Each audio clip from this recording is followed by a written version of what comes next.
Okay, that should do it. I think I'm unmuted. Can you guys hear me?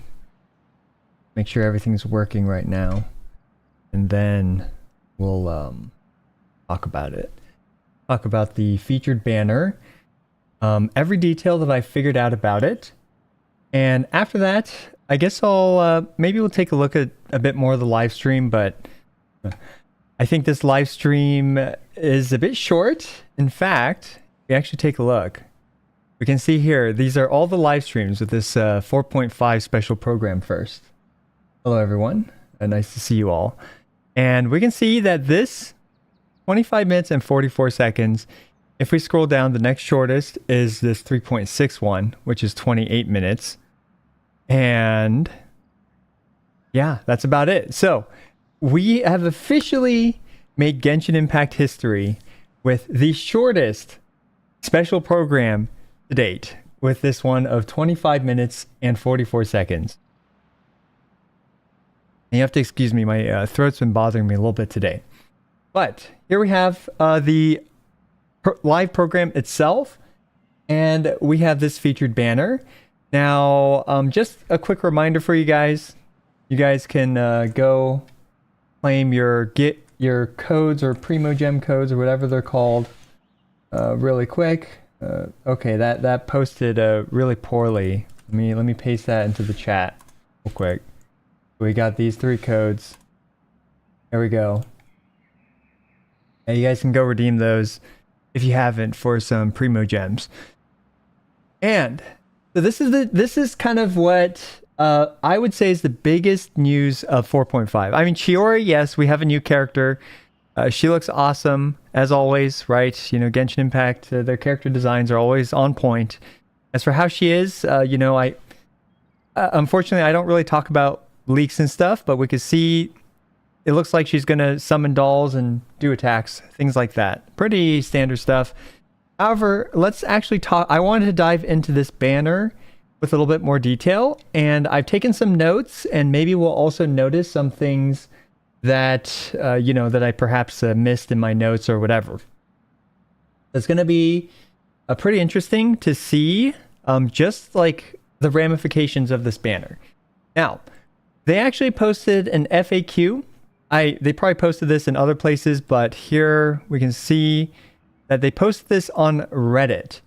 And we can see that according to this official post, let's actually go through this so we are all fully aware of all the details about this. And just get rid of that Control F real quick.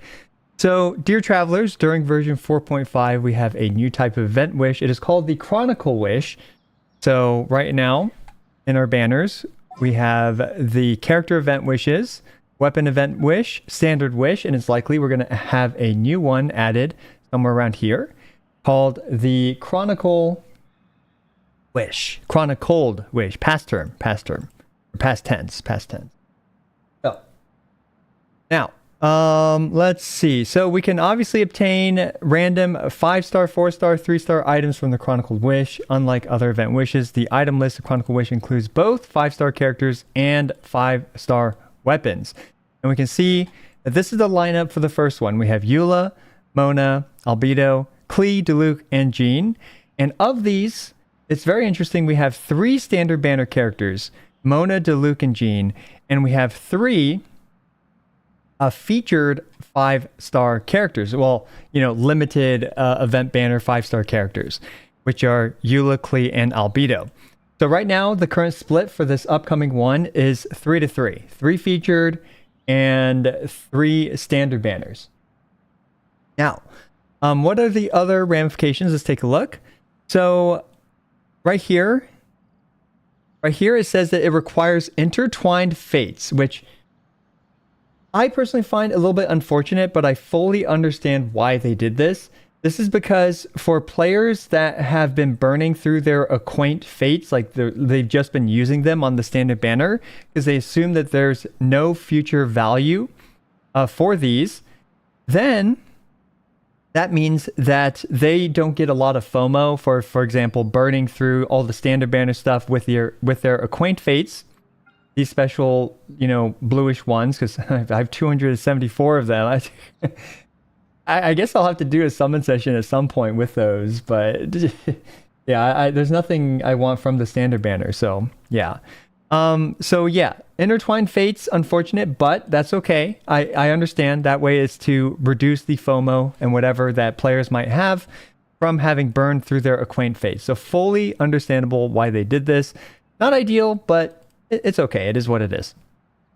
Now, you can select a 5-star character or weapon. So that means that you can choose either Eula or either, one of these weapons, like the Beacon of the Reed Sea, for example. Choose one or the other. And let's see here. So if the designated item is a character, the 5-star items you will obtain will always be characters. So let's say you wanted Eula. That means that you will only get these 5-star characters. And for example, if I believe there's a 50% chance. Yes. So there's a 50% chance that you will get Eula. Otherwise, you could get one of these other 5 characters. So how this actually ends up breaking down is you have a 50% chance to get Eula. Then if you lose that 50-50, you have a 50% chance split between these 5 characters. So in other words, you have a 10% chance to get Mona, 10% chance to get Albedo, Klee, Diluc, and Jean. So what this also means is that you can think of this a couple ways. You have 70% chance to actually get a featured banner character. So that means you have a 50% chance to get Eula, plus 10% chance to get Klee, and 10% chance to get Albedo, and you have a 30% chance to get one of these standard banner characters. So that's one kind of optimistic way to look at it. If you value the standard banner characters like Klee and Albedo, for example, more than the... sorry, did I say standard? If you value the featured 5-star characters more than the standard banner character. Now, this is, of course, with the first 50-50 that you lose. You have this is for the first 5-star that you pull on this banner. That's how the probabilities will be split up. 50% chance Eula, 10% Klee, 10% Albedo, 10% for each of these standards. That's going to be the first time that you get a 5-star on this. Now, also, you're guaranteed to win a 4-star or above item once at least every 10 attempts. So it did not clarify what the 4-star pool is. And this could be interesting because it's likely going to be the standard banners 4-star pool. So if we look at this, right, if we look at the standard banner, let's take a look at the 4-star pool real quick. This is my personal guess, is that this is what we're going to be seeing. We can see all the 4-star characters. And what's interesting about the standard banner is that we have Amber, Kaya, and Lisa as well. Right, so this is going to be what's interesting about the 4 stars is whether those characters are included, because I'm pretty sure that those characters 4 stars are not in featured character banners. So we can see here Barbara, Xiangling, Razor, and we do not see Amber, Kaya, and Lisa. So we're going to have to see which pool it pulls from, whether it's pulling from the Event Wish characters 4 stars, or whether it's pulling from the standard banner 4 stars. And I actually don't know if there are differences in the force between them. If we look at these standard weapons, these are all just like literally when the game released. They haven't changed the 4-star weapons in here. So we'll have to see what the 4-star pool is, because that's kind of interesting to me. Let's take a look at this one. The featured character banner also just has the standard 4-star weapons, right? The same weapons that the standard banner has. So if I had to guess, the 4-star weapon pool will be the exact same. However, it's a question as to whether Amber, Kaya, and Lisa are going to be in the new banner. Right? So that's actually a note that I missed. So let's add that real quick. So we have Amber, Kaya, Lisa. Are they going to be in the Chronicled Wish? We'll have to wait and see. I don't know how you guys feel about these characters, whether they're ones that you want or not, but there'll always be people that like these characters and that want them, right? So this could be just a small added benefit to it. Now, the next mechanic that we need to talk about is the fate point. So let's see. Actually, yeah. So I talked about the statistical distribution of the 5-star characters, but we can see that if you go for a 5-star weapon, there is a much larger pool of I guess what I would call undesirable weapons that you might not want, right? So for example, for the characters, again, you might lose the 50-50 and accidentally get these featured 5 stars. But for the weapons, on the other hand, in this pool, we only have 3 limited 5-star weapons, which include the Beacon of the Reed Sea, Song of Broken Spines, Song of Broken Wallets, the Wallet's Gravestone. That one's not featured. And we have the Hunter's Path. So these 3 options are likely going to be the most desired ones because they tend to be, well, let's be real, better than the other options on this list. So let's take a look. I guess let me take a look at the comments real quick and catch up a bit. So it looks like people are pretty split on this. Some people are saying this banner is really good. Other people are saying that this banner is trash. Yeah, so it's going to be, people are going to have different opinions on this for sure. Am I a developer? Yes, I am. Thank you for info, hard work. Always a pleasure. So like I said, scam. Patch going to be bad. Yeah, so this patch is definitely a filler patch, and it's also indicated by the length of the... we're going to go through a filler arc right now because admittingly, the current patch is also a filler patch. This patch, 4.5, is going to be a filler patch. So, it's a bit of a dry spell for Genshin, but that tends to happen after version 4.4 or like, the 0.4 version of the game. Then you kind of go through about 4 patches where it's pretty slow. And then you hit the new region where things, go back up. So, just kind of the life cycle of Genshin Impact right now. All right. Let's keep going. So the next thing is about the Fate Point. So Fate Point is going to be just like the epitomized path, basically. Well, okay, not just like it, but very similar, where when you don't get the 5-star weapon that you selected, you will gain a Fate Point. And in this case, for the Chronicled banner, you can have up to 1 maximum Fate Point. And if you get that Fate Point, so basically if you lose that 50-50, then the next 5-star item you obtain will be that item. Okay, so that's pretty straightforward, but this part is unfortunate. Your Fate Point will reset to 0 once this banner either like goes away or a new Chronicled Path banner comes to replace this one. Your Fate Point will go back to 0. So just like the weapon banners, epitomized path with these 2 Fate Points here, this will also reset to 0 for the Chronicled banner as well. Okay, so yeah, let's go back. And this is just telling us this, and also your actual pull count. So we can see here that the wish count crosses over to the next banner. So this is very similar to the weapon banner. So in other words, let's say you wish 20 times, or here, they literally give us an example right here. If you make 10 wishes during this Chronicled Wish banner and you don't receive the 5-star item, that 10 wishes will cross over to the next Chronicled Wish. So that means that you're guaranteed 5-star will be in will still be in 90 wishes. So you'll be, 80 wishes away. So we can see here, this also tells us another tidbit that the hard pity for this is 90 wishes. Now, that also implies that the soft pity, because Genshin Impact banners have a soft pity system, will be 80 wishes. It's actually very, very rare in Genshin Impact to make it to 90 wishes.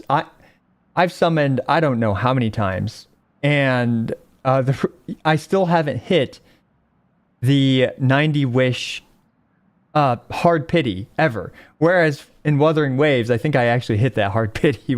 I'll talk about later too. So that's interesting ramifications, because what this means is that it's going to take the exact same number of wishes essentially to get the 5-star character that you actually want, which is, both good. And there's the one drawback of course, the Fate Point not crossing over. So we'll talk about the pros and cons in a bit. Now, let's take a look. Will the item list change between this? So here's a few more additional useful details. I got a little bit of my hair on my face. And let's see right here. So items may change. It's interesting how vague that is. So The items in each different Chronicled Wish period may change. I'm assuming it will change.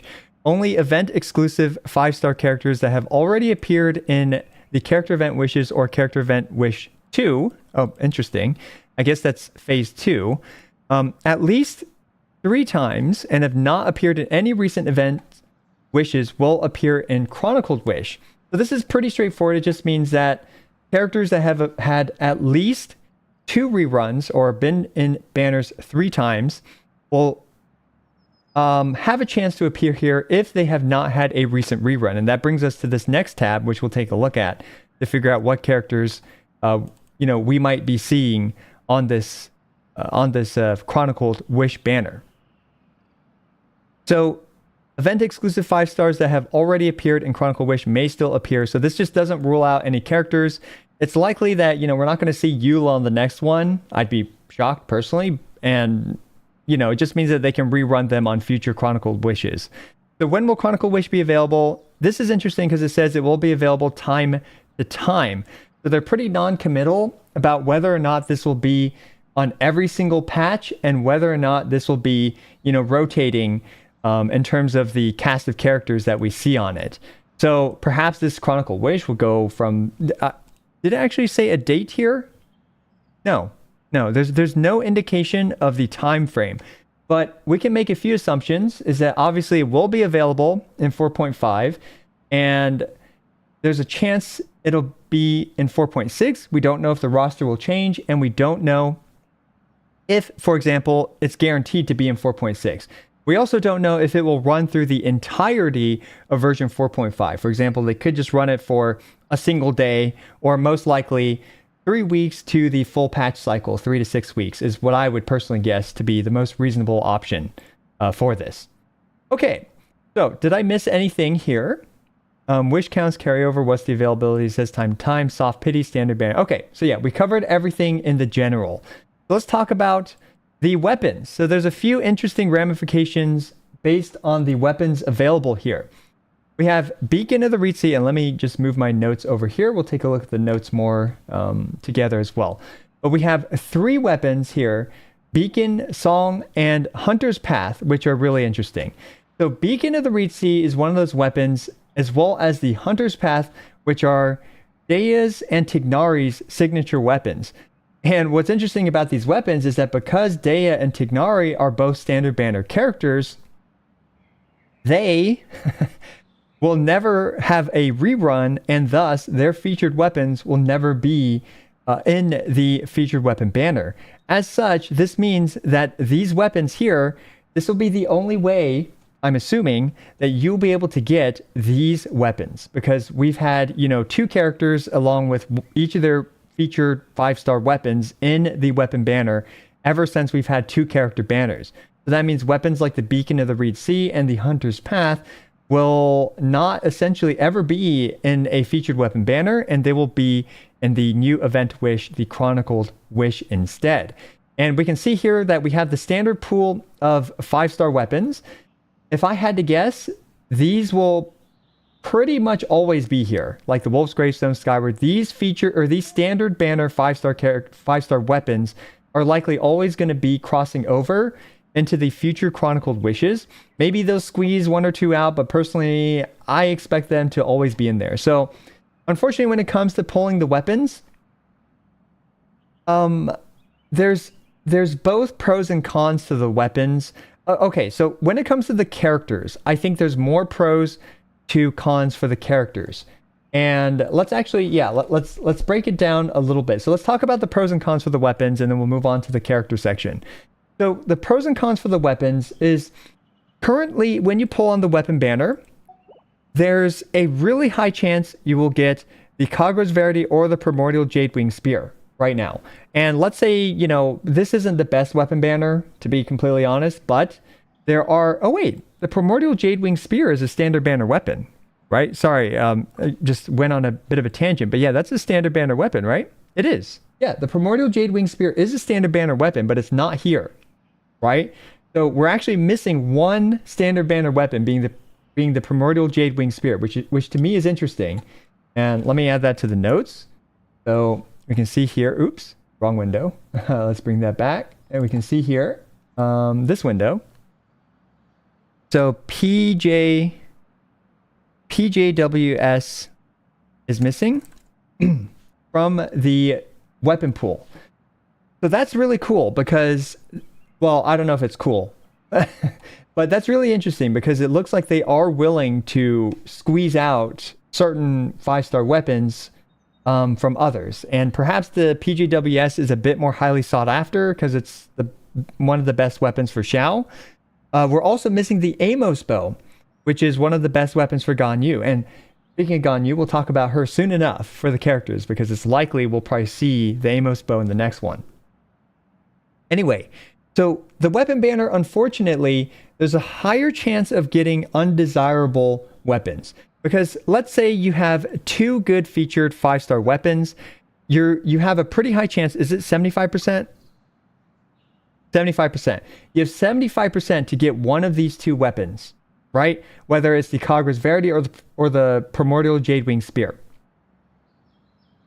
However, for this one, you have a 50% chance to say, let's say, get the Beacon of the Reed Sea, and then a 50% chance to get any of these other weapons. And assuming that you think the Skyward Pride, Lost Prayer, Skyward Atlas, Skyward Blade, Aquila, and Skyward Spine are all weapons that you don't want, you actually have a higher chance of getting a less desirable weapon from this banner. But there's also the good part about this, and in that the super hard pity of this banner is much less punishing than the current epitomized path for the weapon banner. So this one, the super hard pity is, let me just make sure that I remember it correctly, but it should be, yes. The super hard pity for this one is roughly 210 pulls. It is super, super, super unlikely for you to not get the weapon with 2 failed epitomized paths in 210 pulls. Like, we're talking going beyond the 70 pull soft pity for the weapon banner. However, for this one, the super hard pity is essentially 160 pulls. So if you're risk adverse and you have 160 pulls and you don't mind potentially getting one of these lesser desired weapons, like these ones, then this banner is pretty solid for you because you can get it guaranteed essentially in 160 pulls. Whereas for the standard weapon banner, or sorry, for the featured weapon banner right here, you're more likely to get a better weapon, a 75% chance to get one of these 2. And even if you lose that 25% chance, then you have a 100% chance of getting one of these 2. So you're more likely to get a better 5-star weapon from this. However, in order to guarantee the one that you want, you have to go up to 210 pulls. I think it might be beneficial to actually make a full chart for this because that could be helpful if we actually want to make a full chart for this. So we have my Wuthering Wave spreadsheet. I'd pop open a Genshin Impact one, but that one, yeah. So maybe we'll have a banner info chart. So let's, yeah, sure, okay. We can work a little bit on this spreadsheet. Why not? So let's bring this over here, and we have. Sorry, we just keep getting on some tangents and stuff, but I guess that's just kind of the way streams are. I'll move this over to my Genshin spreadsheet later. But we have the standard banner. We have the featured character, and we have featured weapon. Then we also have this new one, Chronicled Wish. Okay, so we have soft pities and standard banner. Soft pities 80, featured characters 80. For the featured weapon, it's 70, and for this, so I'll also have hard pity. So hard pity 90, 90, 80, 90.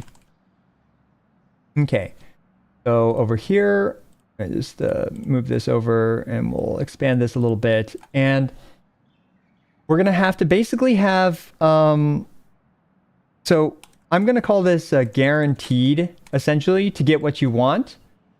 And there's no need to put that in quotes. But we have the standard banner, which is not applicable. You're never guaranteed to get any specific 5-star that you want from that. We have featured character. Featured character, the guarantee is essentially 160 pulls, which is 2x the soft pity. And here for the featured weapon, right? So we have wishes. For the featured weapon, the guaranteed is essentially 210 pulls, right? Because of the epitomized path. And finally, the chronicled wish, we have this where the guaranteed is 160 pulls. So that's kind of going to be the breakdown for like the number of wishes that you can expect. So also, I'll just add a Primo Gems as well. So this is to infinity and beyond. And this one is just this times 160. And we can just fill that out so we can see this, right? Now there's other pros and cons as well for, I already mentioned kind of the comparisons between these two. I wish I, thought of this beforehand and made a graphic for it, but at the very least we have, a few numbers here to go off of. So let's bring the notes over. Okay, I think we have a pretty decent understanding of the weapons now. Let's next talk about the characters.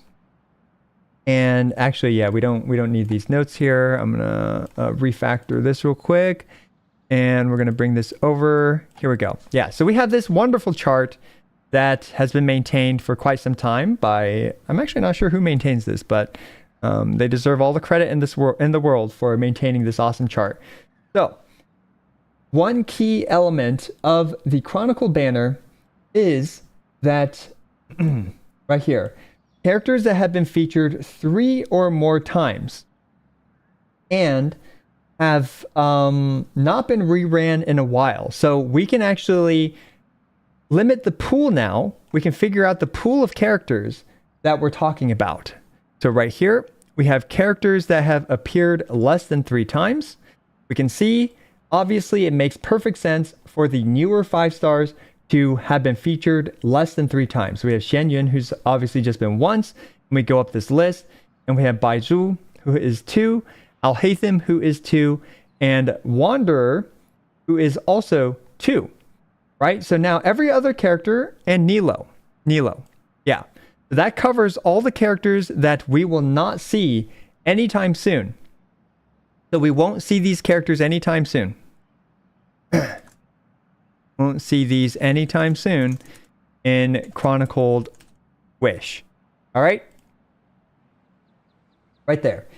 Now, characters that have appeared more than 3 times without a recent rerun. So I think actually, Wanderer's incorrect here. Nilo's also incorrect because those characters have appeared 3 times.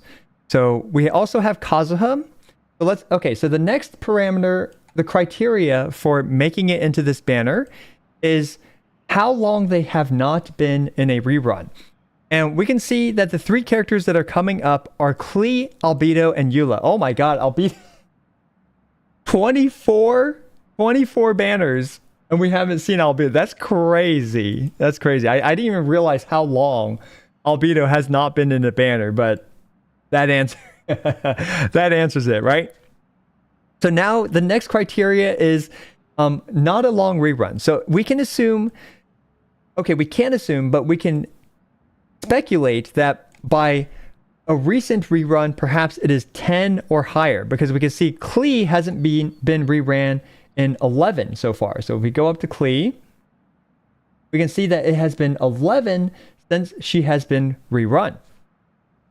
So that means that it's likely 11, 10, or 10 or higher are the next characters that are qualified for a rerun. And Kazuha, because he's getting his rerun in the second half of 4.5, he's going to be striked off from this list, unfortunately, right? So we'll just comment Kazuha out.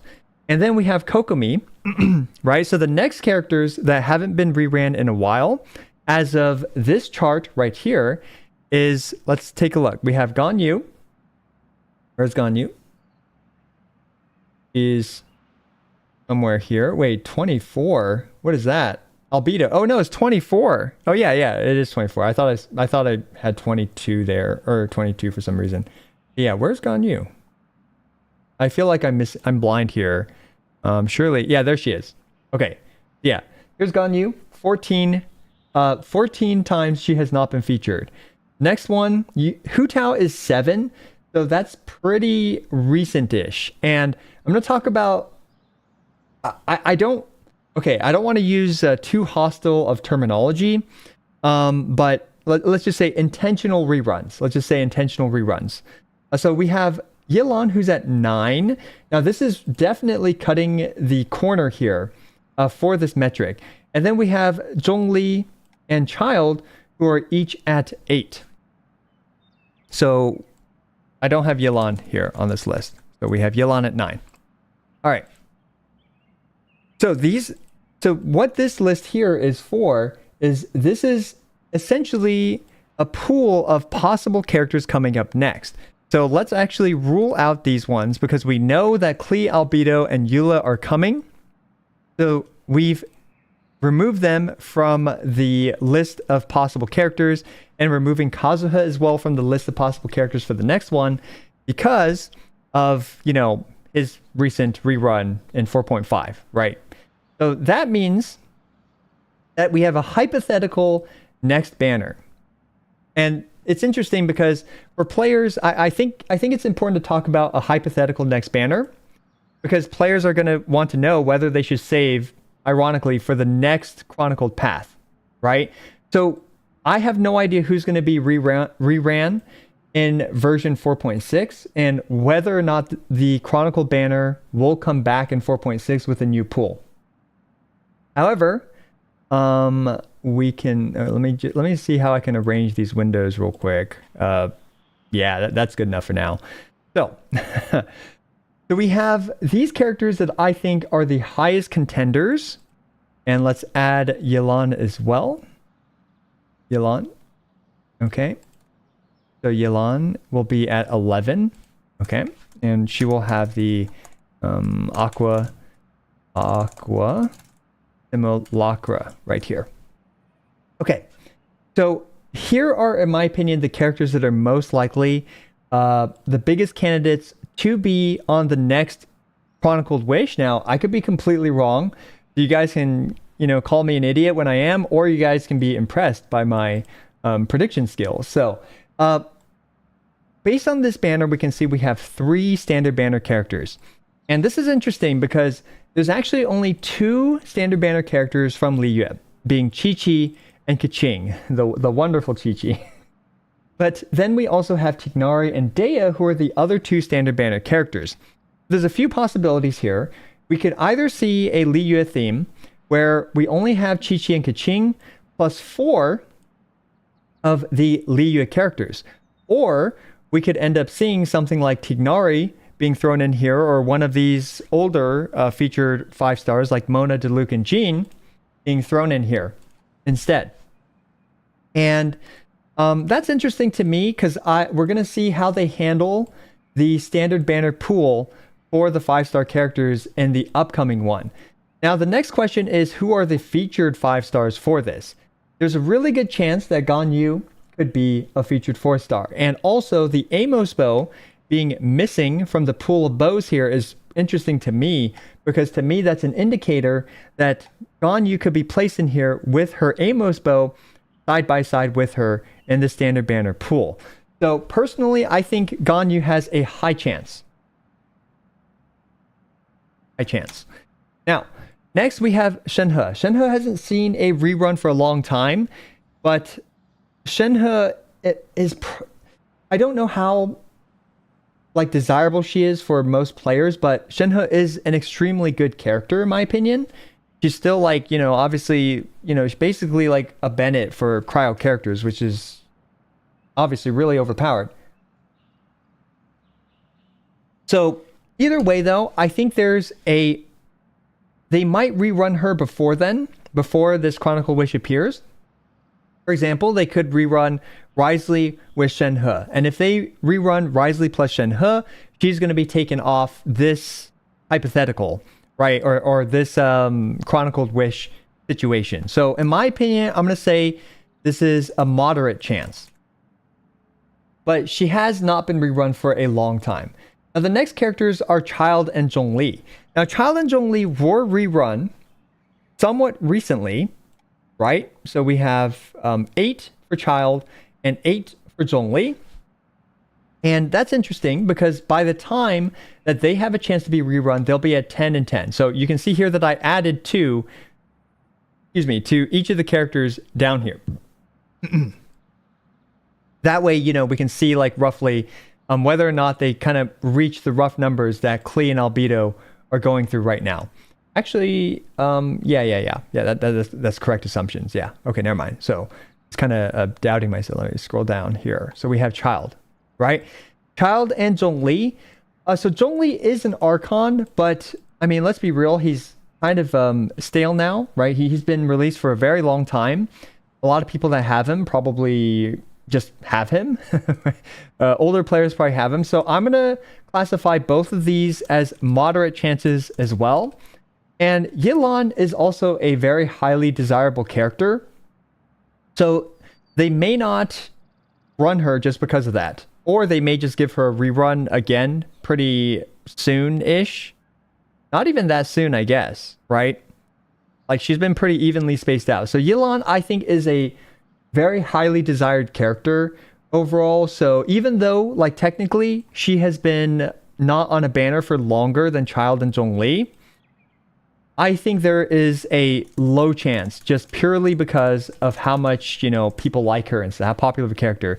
And finally, Hu Tao, I also believe, is a low chance entirely because of how recently she was rerun and also because she's a very popular character.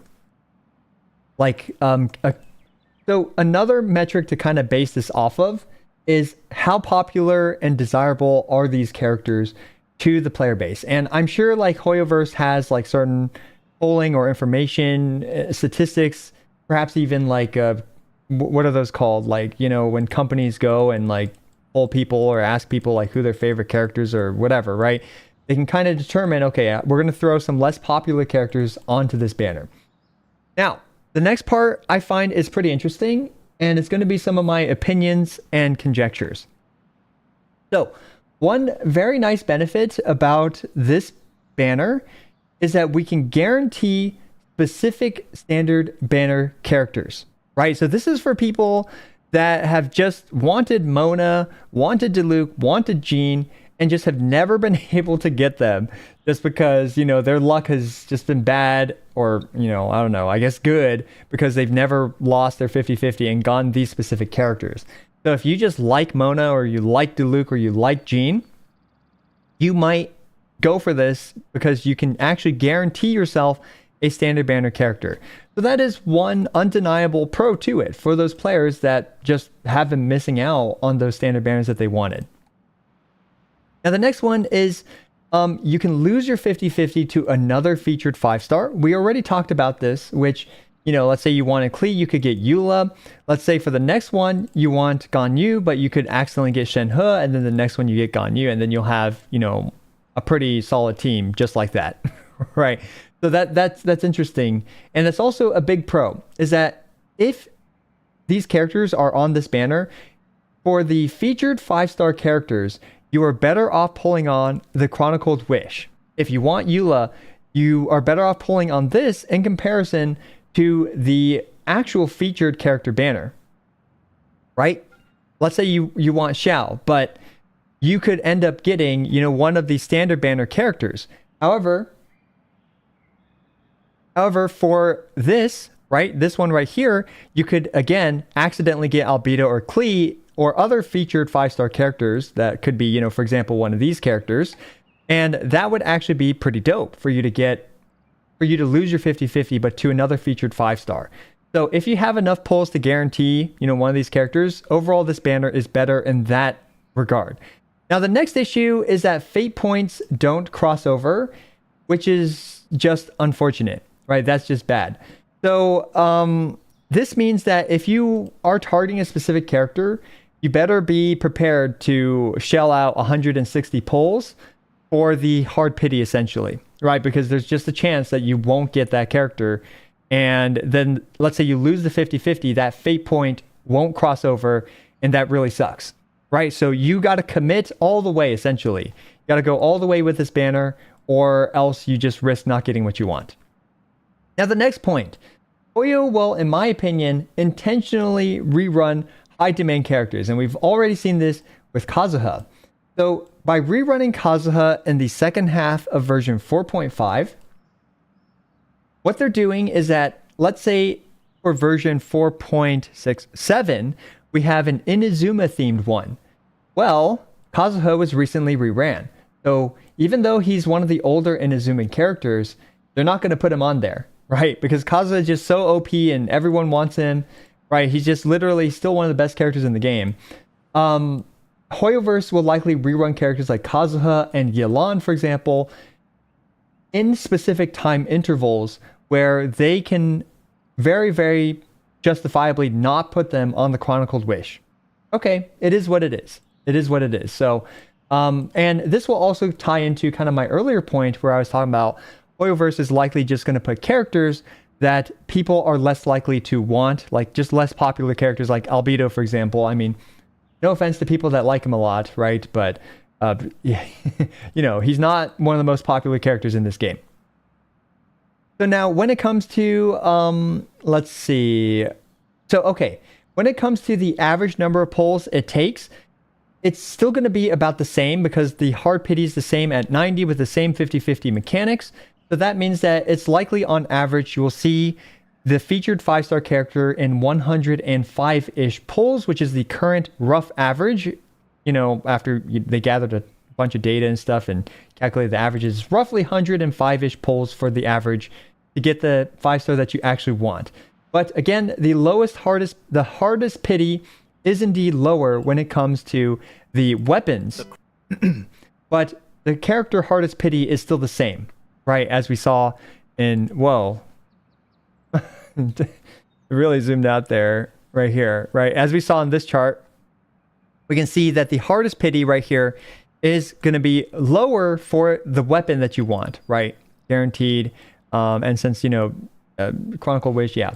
So it's lower than the hardest pity for the featured weapon.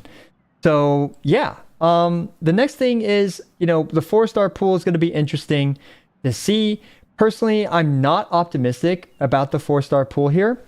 I think it's likely just going to be the standard 4-star pool, which is just, you know, like all the 4-star characters plus the very basic 4-star weapons.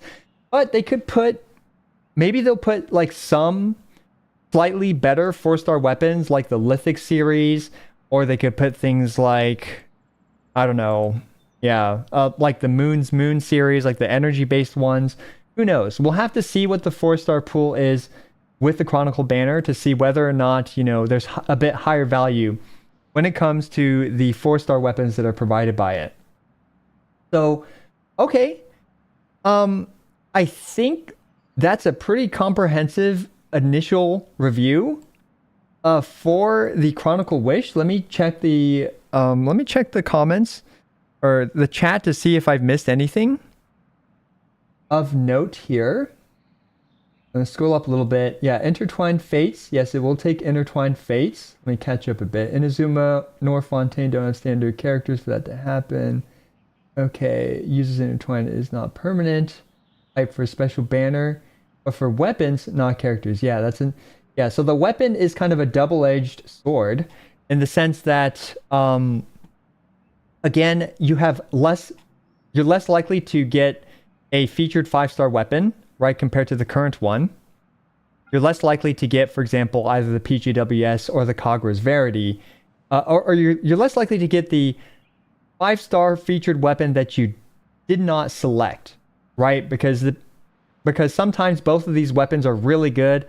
Like, for example, when you have, I don't know, Venti plus Ayaka, you have the Mistsplitter's Reforge plus the Elegy, right? That's an incredible weapon banner where you could accidentally lose your 50-50, or you could accidentally lose to the Elegy if you're going for the Mistsplitter, right? So there's a lot of value in that sense in the weapon banner in a situation like that. There's that to keep in mind. Yeah, Shenhe Impossible. You know, I can kind of agree with that. I feel like Shenhe's less likely, right? To me, you know what? I agree, because they might rerun her again with like a cryo character like Risley.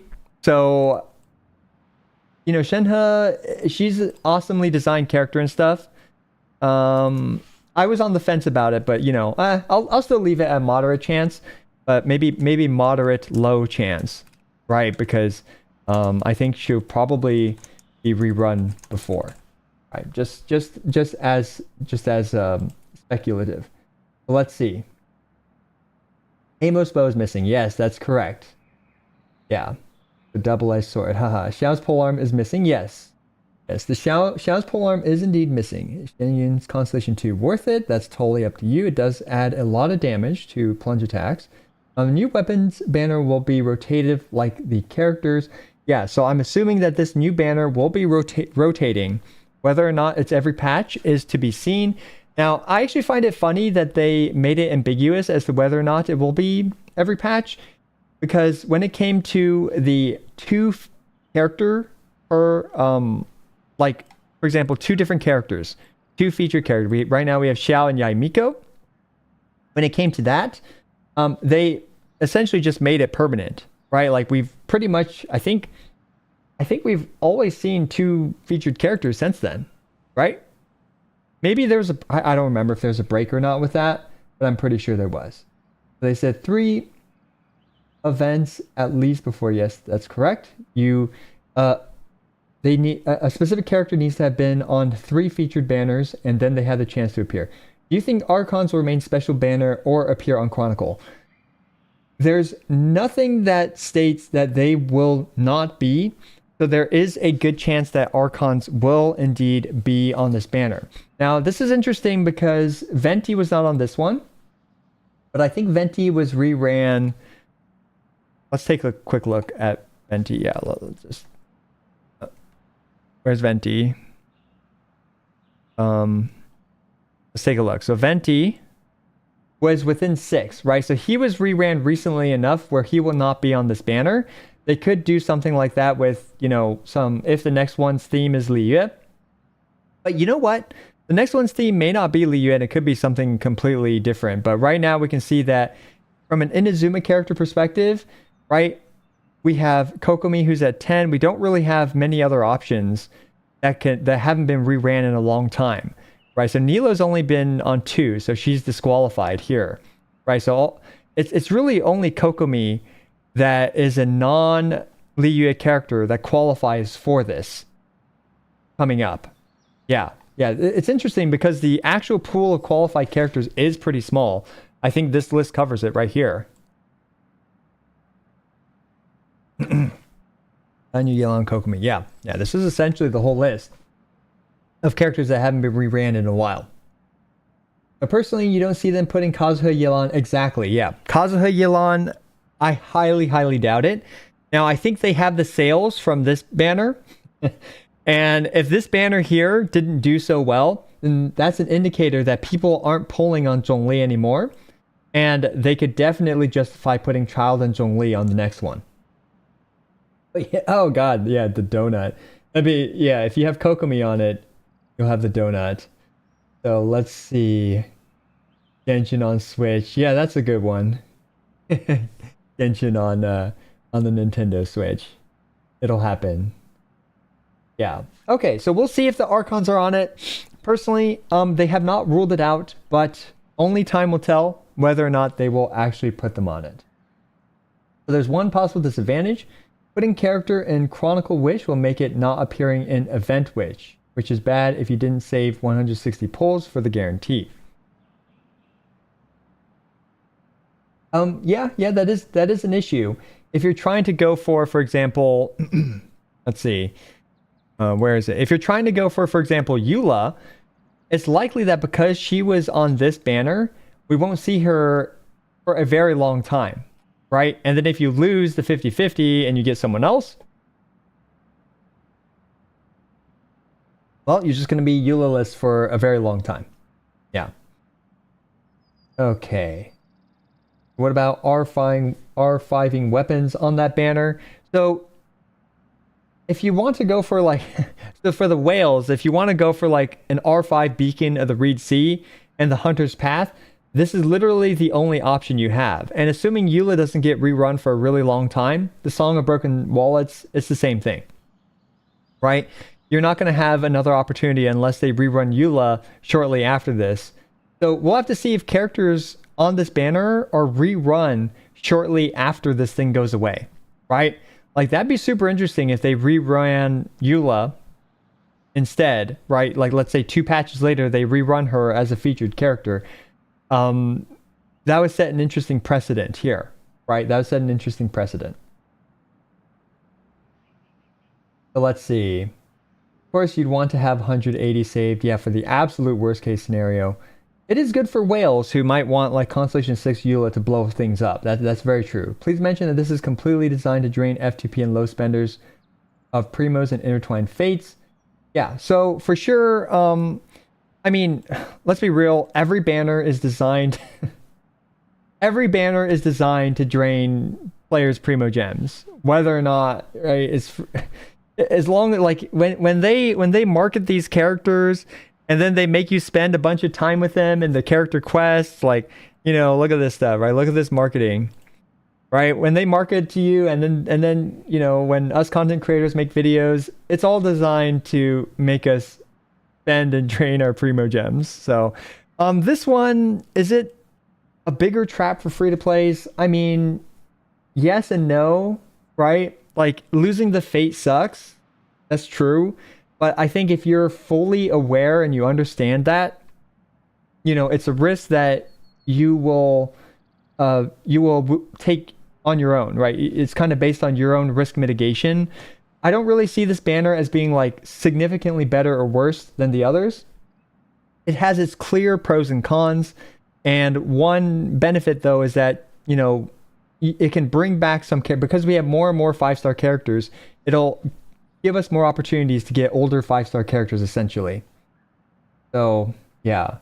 What do I do for a living? I work. I do have a day job, which technically I should be working on it, but I work in tech, so that's my day job. But the Fridays I work from home, so I do want to try to stream a bit more regularly, especially on the days like you know, that I work from home, where I can kind of get away with this. So let's see. This is a scam if you're free to play. It is a scam if you're free to play. Well, okay, you're not. Yeah, you have less of a guarantee.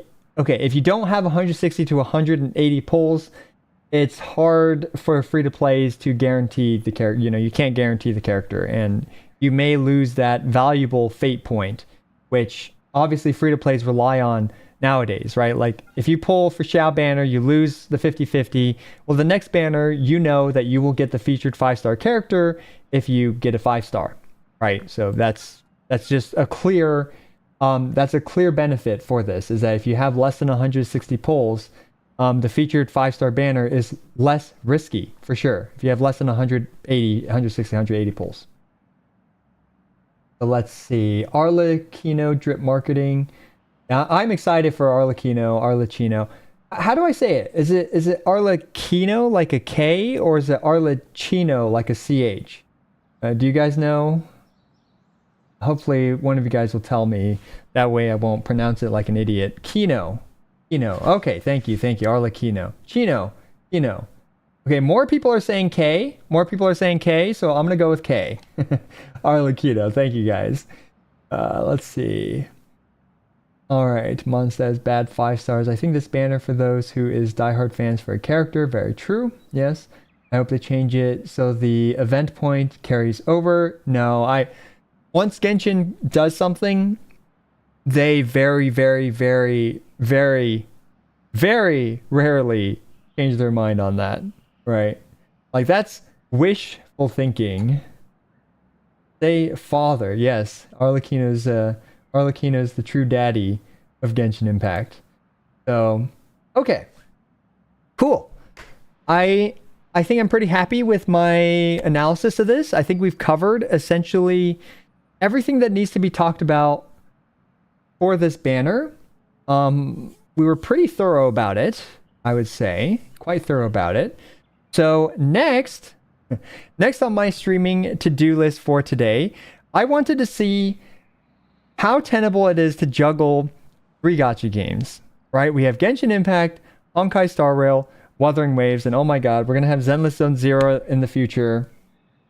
We're gonna have a bunch of stuff, right? So it's gonna be quite painful. So my PC right now, it's running Wuthering Waves right here, Genshin Impact, and Honkai Star Rail, all at the same time. All right. So I'm gonna try, and this will also be really interesting for those of you that are interested in Wuthering Waves.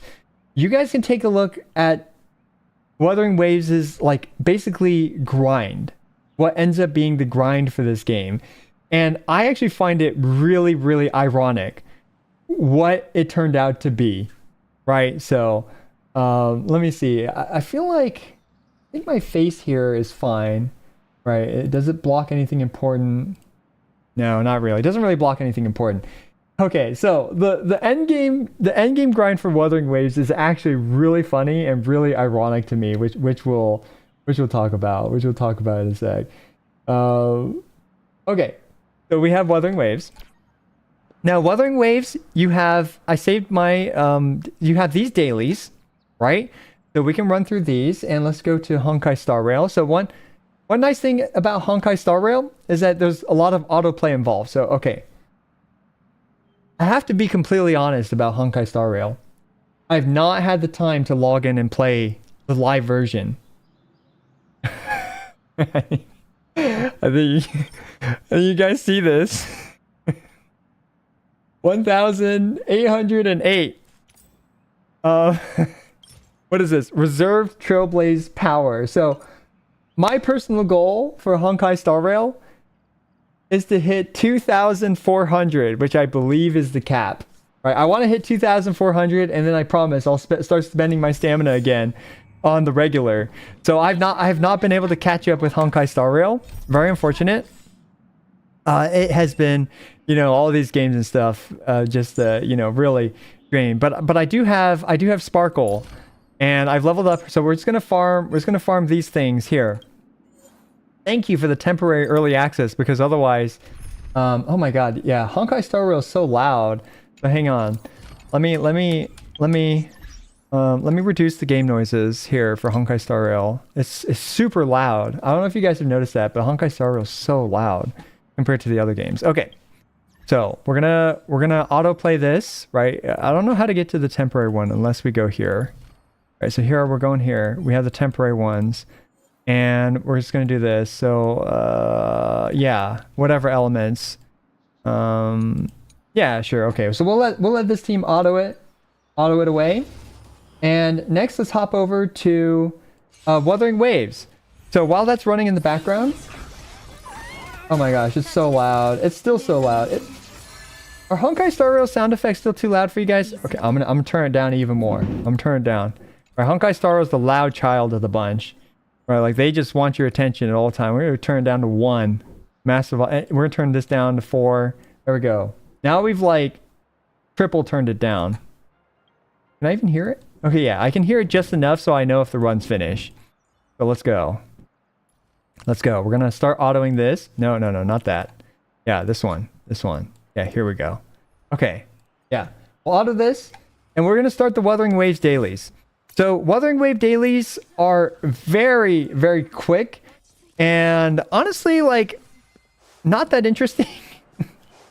So let's go. Right, we have this, and so one issue with Genshin Impact and Wuthering Waves is that you can't really do both of them at the same time, and I mean that makes sense. They both require like active gameplay, right? So let's talk to this guy, and I'm sure whatever you're saying is very interesting, but we're going to skip that and sit down. Okay, there we go. I didn't even know you could sit in this game. Oh, is he painting us? Okay, well, while he's doing that, let's hop over to Genshin Impact, and we're going to farm some artifacts here in Genshin. I don't know if my computer can handle this, honestly. This is something I've never tried. So let's take a look. Are we done? Okay, yeah, he's done. So while Genshin's warping over, we're gonna do this. And this is truly a sign of someone who's addicted to gacha games. Look at that. That's it. That was the daily. That was the entire daily, right? Really, yeah, not that interesting. So, okay, let's go ahead and we're gonna do this. We're gonna farm. Okay, I need Nuvalet. I need Nuvalet to stop talking. He's talking too much. Nuvalet's very chatty. So let's see. Okay, Honkai Star Rail. We're gonna run this again now that that one's done. And Wuthering Waves. Let's take a look. Which thing do I need? I need sword. Which one's sword? Rectifier. Yeah, no, I'm not in the mood for rectifying right now. Okay. There we go. We're gonna go for sword material real quick. Run through all 3 games dailies while we can. Multitasking efficiently, yeah. I'm trying. So we're gonna go kill these things real quick. Oh, use Nahide. She doesn't talk. Oh, that's so smart. Osmanthus Wine. Yeah, that guy. Nuvalet and Zhongli, they don't seem like they're that chatty, but they end up just being so chatty. Okay. So we'll just kill these. And there we go. Okay, so we finished this daily. I'm gonna grab this real quick. And let's, I guess we'll load in. Oh wait, we already teleported in there. Retry. Yeah, I'm definitely gonna need more of those in a bit, but that's okay. For now, we'll just keep going. Are you free to play in HSR? No, I'm not. In HSR, I spend just enough to build every single character. And that's essentially my only objective in Honkai Star Rail is to just build every character at E0 and maybe with their weapon. Okay. Oh yeah, so these 2 monkeys are fighting. So we'll join the fight. And hopefully they drop an echo. They don't drop it, so we're going to have to go elsewhere for that daily in Honkai Star Rail. I'm going to run Honkai Star Rail again. And here we have the big monkey real quick. So we have to kill the monkey once.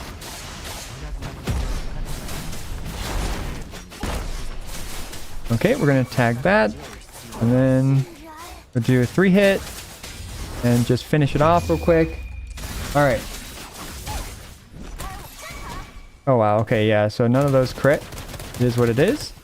There we go. We caught the echo as well. So we finished most of the dailies for WuWa. Let's see. So we have 2 more. Tune any echo 1 time or cook 1 time. Let's go ahead and cook 1 time. We'll cook 1 time to finish this. And then we can run our Genshin dailies. Yeah, so we can see here that this is actually what ends up being Wuthering Waves is essentially Endgame, right? So let's take a look. We'll just cook a single one of these. And bam. We are out of there. Oh yeah, I guess we should spend our stamina in Wuthering Waves as well. Right. So let's claim this. And just like that, we finished our dailies. We got very similar rewards to Genshin Impact. And let's take a look. We're going to farm these materials here. Wait, no. Yeah, these ones here. Yeah, I need these ones. So we can do that one real quick. And Genshin, we'll let Genshin do a loading screen during that for the Marichasi domain. And we can go to Wuthering Waves while Genshin is loading. And we'll load into Wuthering Waves as well. So we have, I think it's the 3rd one. Yeah, it's the 3rd one. We're going to farm these items. Okay, so now Honkai Star Rail is almost done. We're almost out of Honkai Star Rail, which is good. So we'll do 1 artifact domain run real quick. And okay, there we go. And while Yelan is running to the tree, we can start running with this team here over to the key. Yep, okay. So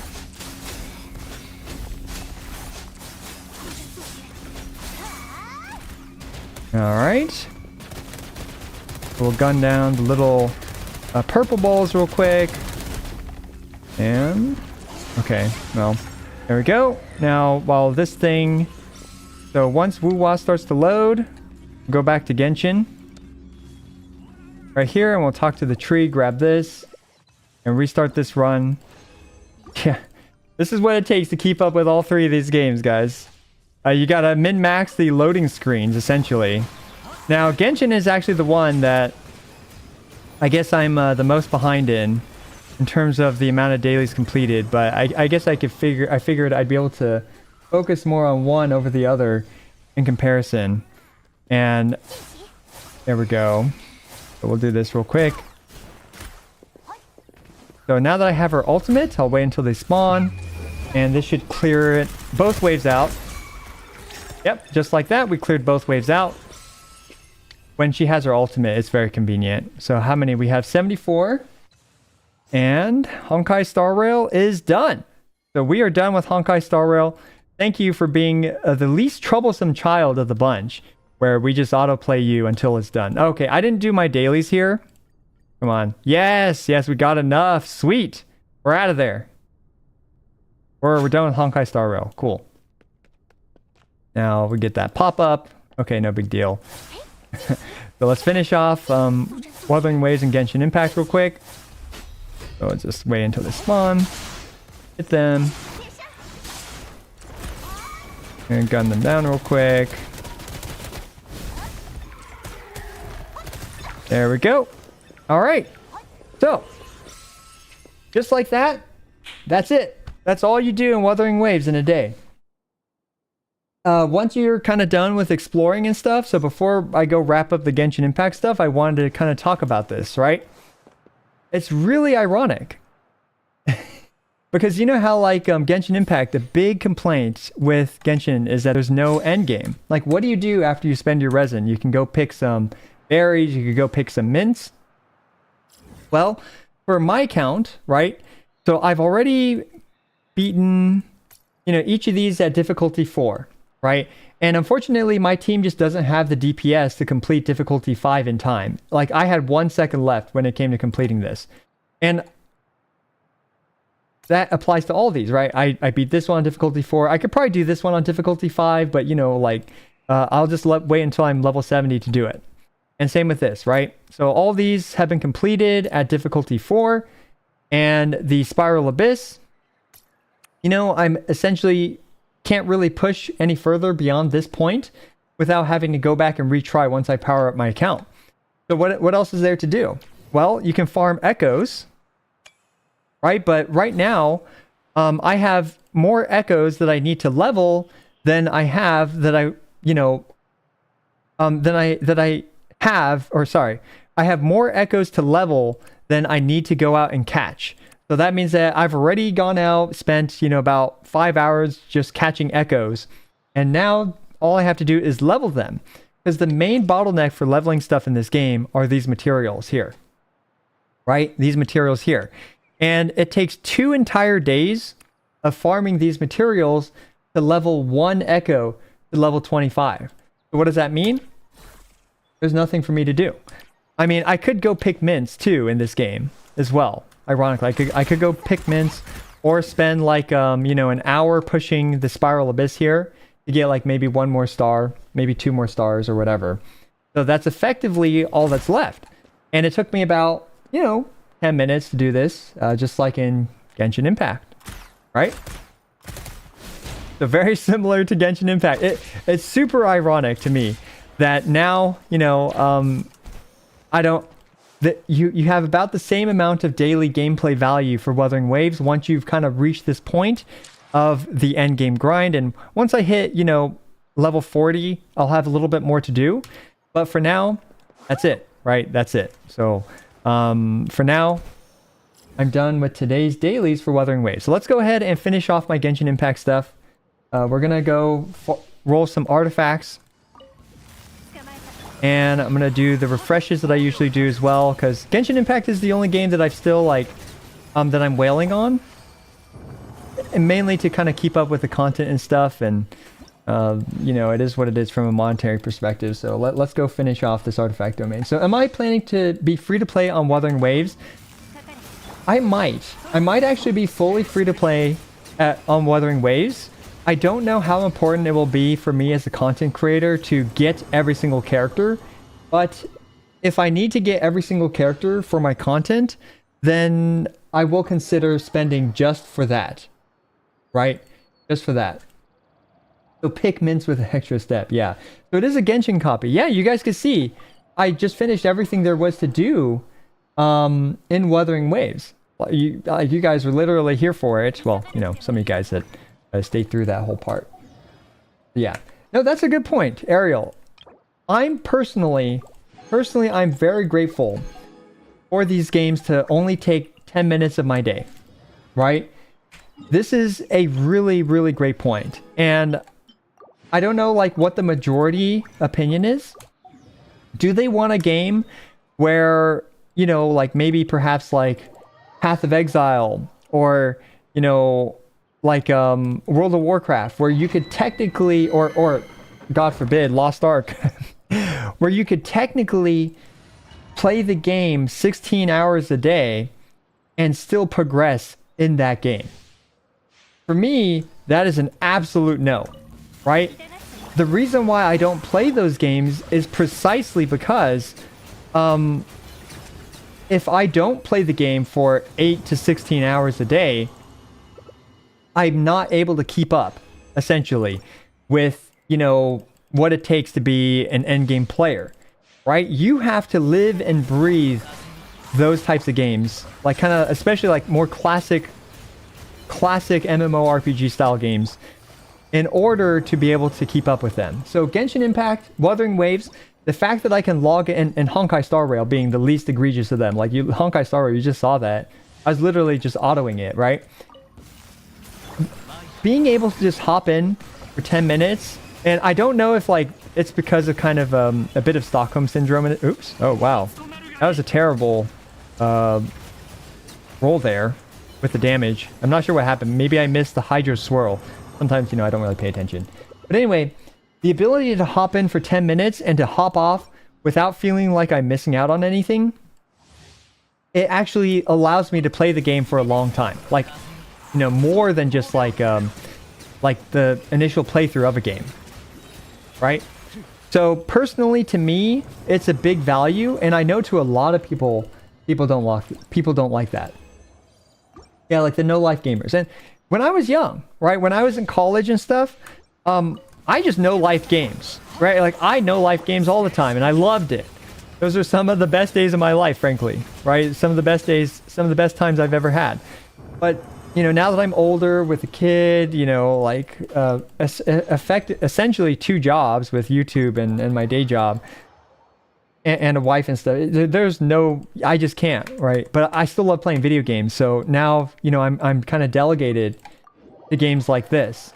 So it's kind of like, at what point in your life are you at, right? Do you have that free time to be able to dedicate to the grind, and then to be like, hey, you know, I'm super good at this game due to a combination of perhaps you know, time and skill as well, right? Because a lot of people, that's what they enjoy doing, that's what they enjoy flexing. Like when I was a teenager, I loved being good. Wait, did I not spend my turn or whatever? I love being able to like beat people in StarCraft and feel like I was good, like I was like good shit or something like that, right? But yeah, is this Constellation 6 New Valette? Yes, it is. Yes, it is. Yeah, so there's definitely, you know, monetization and kind of the gambling, predatory issues with live service games, and that is a big problem, right? That is a big problem. I mean, it's a double-edged sword, because this allows players at any financial level to play games like Genshin Impact, right? And that's actually, that is incredibly valuable, because not everyone can just shell out like $70 for every single AAA game or whatever that they want to play, or pay, you know, another $60 per expansion or whatever the price tag might be, right? So there's pros and cons, but I think, like, I haven't played Path of Exile for a long time, but from what I remember when I played it, it didn't have like these crazy monetization gambling structures that games like Genshin Impact does. So there is a balance to be made when it comes to profitability and kind of the less moral gacha elements, like games like Genshin and stuff like that, right? So it's a bit of it's a balancing game. So yeah, both games respect your time. Most people play in their own space. Yeah. Yeah. As free to play, it takes me 24 seconds to do this domain, not 12 seconds. Exactly. Right? Like, as a whale, this was 100% my decision to spend thousands of dollars to complete this domain 12 seconds faster than a free to play player. Right? I mean, objectively speaking, there's in no world is that worth the price tag. Like, it's just not. But the fact is that I chose to do that with my money. Now, unfortunately, the actual issue lies in people that are more susceptible to, you know, for example, gambling and stuff, where they're willing to spend money that they shouldn't be spending on a game like this, right? On trying to get the Constellation 6 character, or just, you know, beyond their means and stuff. So that is where the issue lies. That is where the issue lies. And it's funny that I mentioned that, because where's Wuthering Waves? Yeah, so here's kind of like a cute little tidbit that they added in Wuthering Waves to address that point. See that? Yeah, my big old face ain't blocking it. Please spend responsibly. Right there, boys and girls. It says it right there. So, since it's there, you guys know. You'll spend responsibly, right? Yeah. Because they said so, you're gonna do it. Okay, anyway. Yeah. So, people need to learn how to not consume... Yeah, I mean, you can't even consume... all the game's so you literally can't consume all the game's content in one day when it comes to games like Genshin, Wuthering Waves, because of the account level gating, right? I think Wuthering Waves you might be able to grind to adventure rank 30. You might be able to grind to adventure rank 30 without taking a break. Yeah, it is kind of ironic. No way gacha games say please spend responsibly. Yeah.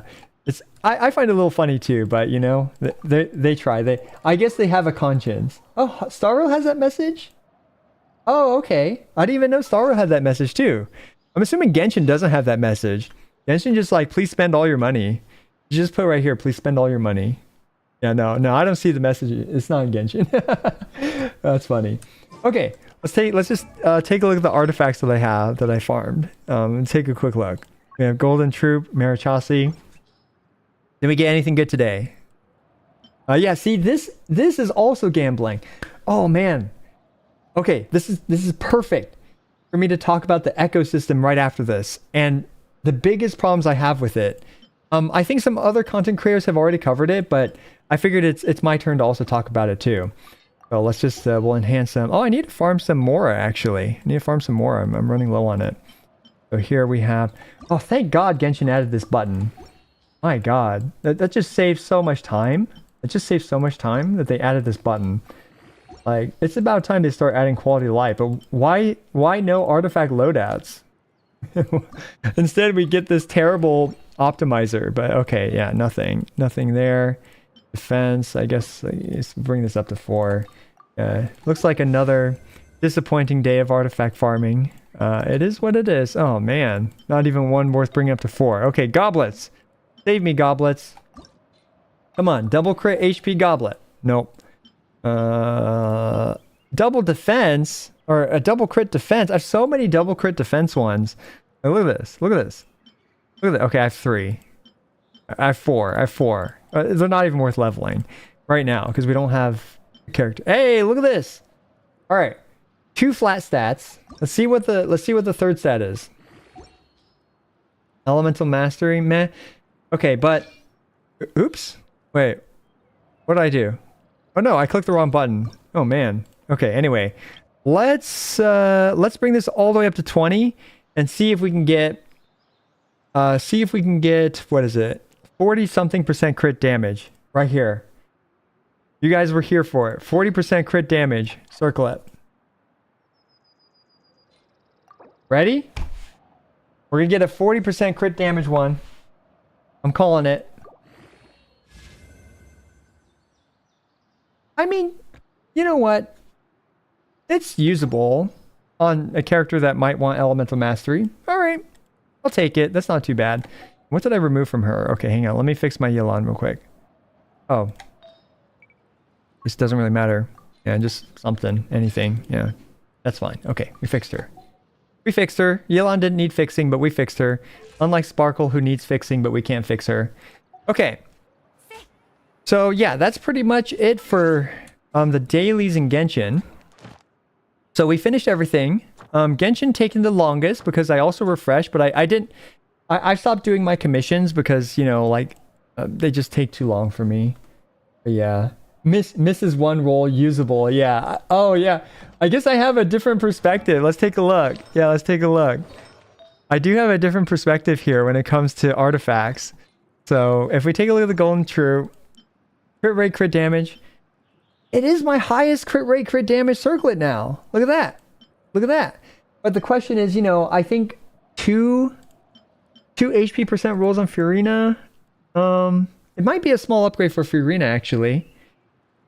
I think it actually is, because Furina gets a ton of HP saturation on herself at Constellation 4 or 2, whichever constellation it is. You know what? That actually is an upgrade. Yours is 36. Yeah, give that circular to DPS Kazuha. Yeah, that'd be good with Furina, absolutely. Yeah, DPS Kazuha with a vape. A vape Kazuha. Yeah, that is good.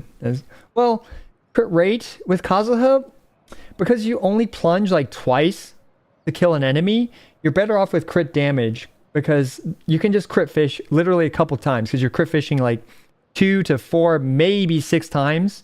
So for speed running, you'll pretty much always run a crit damage one. That's also why the golden... Wait, this is Golden Troop. Yeah, what am I talking about? It's not Marichasi anyway. Yeah, it's Golden Troop. This is good on Yai Miko. This is good on Yai Miko. Right? Because we got crit damage, we got EM, and for Fischl too. When I use Fischl for Aggravate, this will be really good. Yeah, so it's a good circlet. I'm happy with it. Actually, you guys are completely right. What am I, you know... And actually, did we look at all of them real quick? Hang on. Yeah, did I miss some? Crit damage right there. Okay, there's one that looked a little interesting to me. I think it's a Golden Troop one. Oh, do I have a filter here? Oh yeah, I do. That's why it's confusing me. Okay, there we go. Brain is now working again because it is sorted properly. Yeah, this one. I'll bring this one up to 4 as well. We got defense percent. Okay, whatever. We're done. We're done enhancing our artifacts in Genshin. Alright, let's talk about the echoes real quick. This is a subject I've been wanting to talk about. So we have my WuWa stuff, Wuthering Waves. This is a chart from Genshin, but you know, it's okay, Genshin terms. Echo data. Here we go. So what does it take to farm an echo, a good echo set for a character?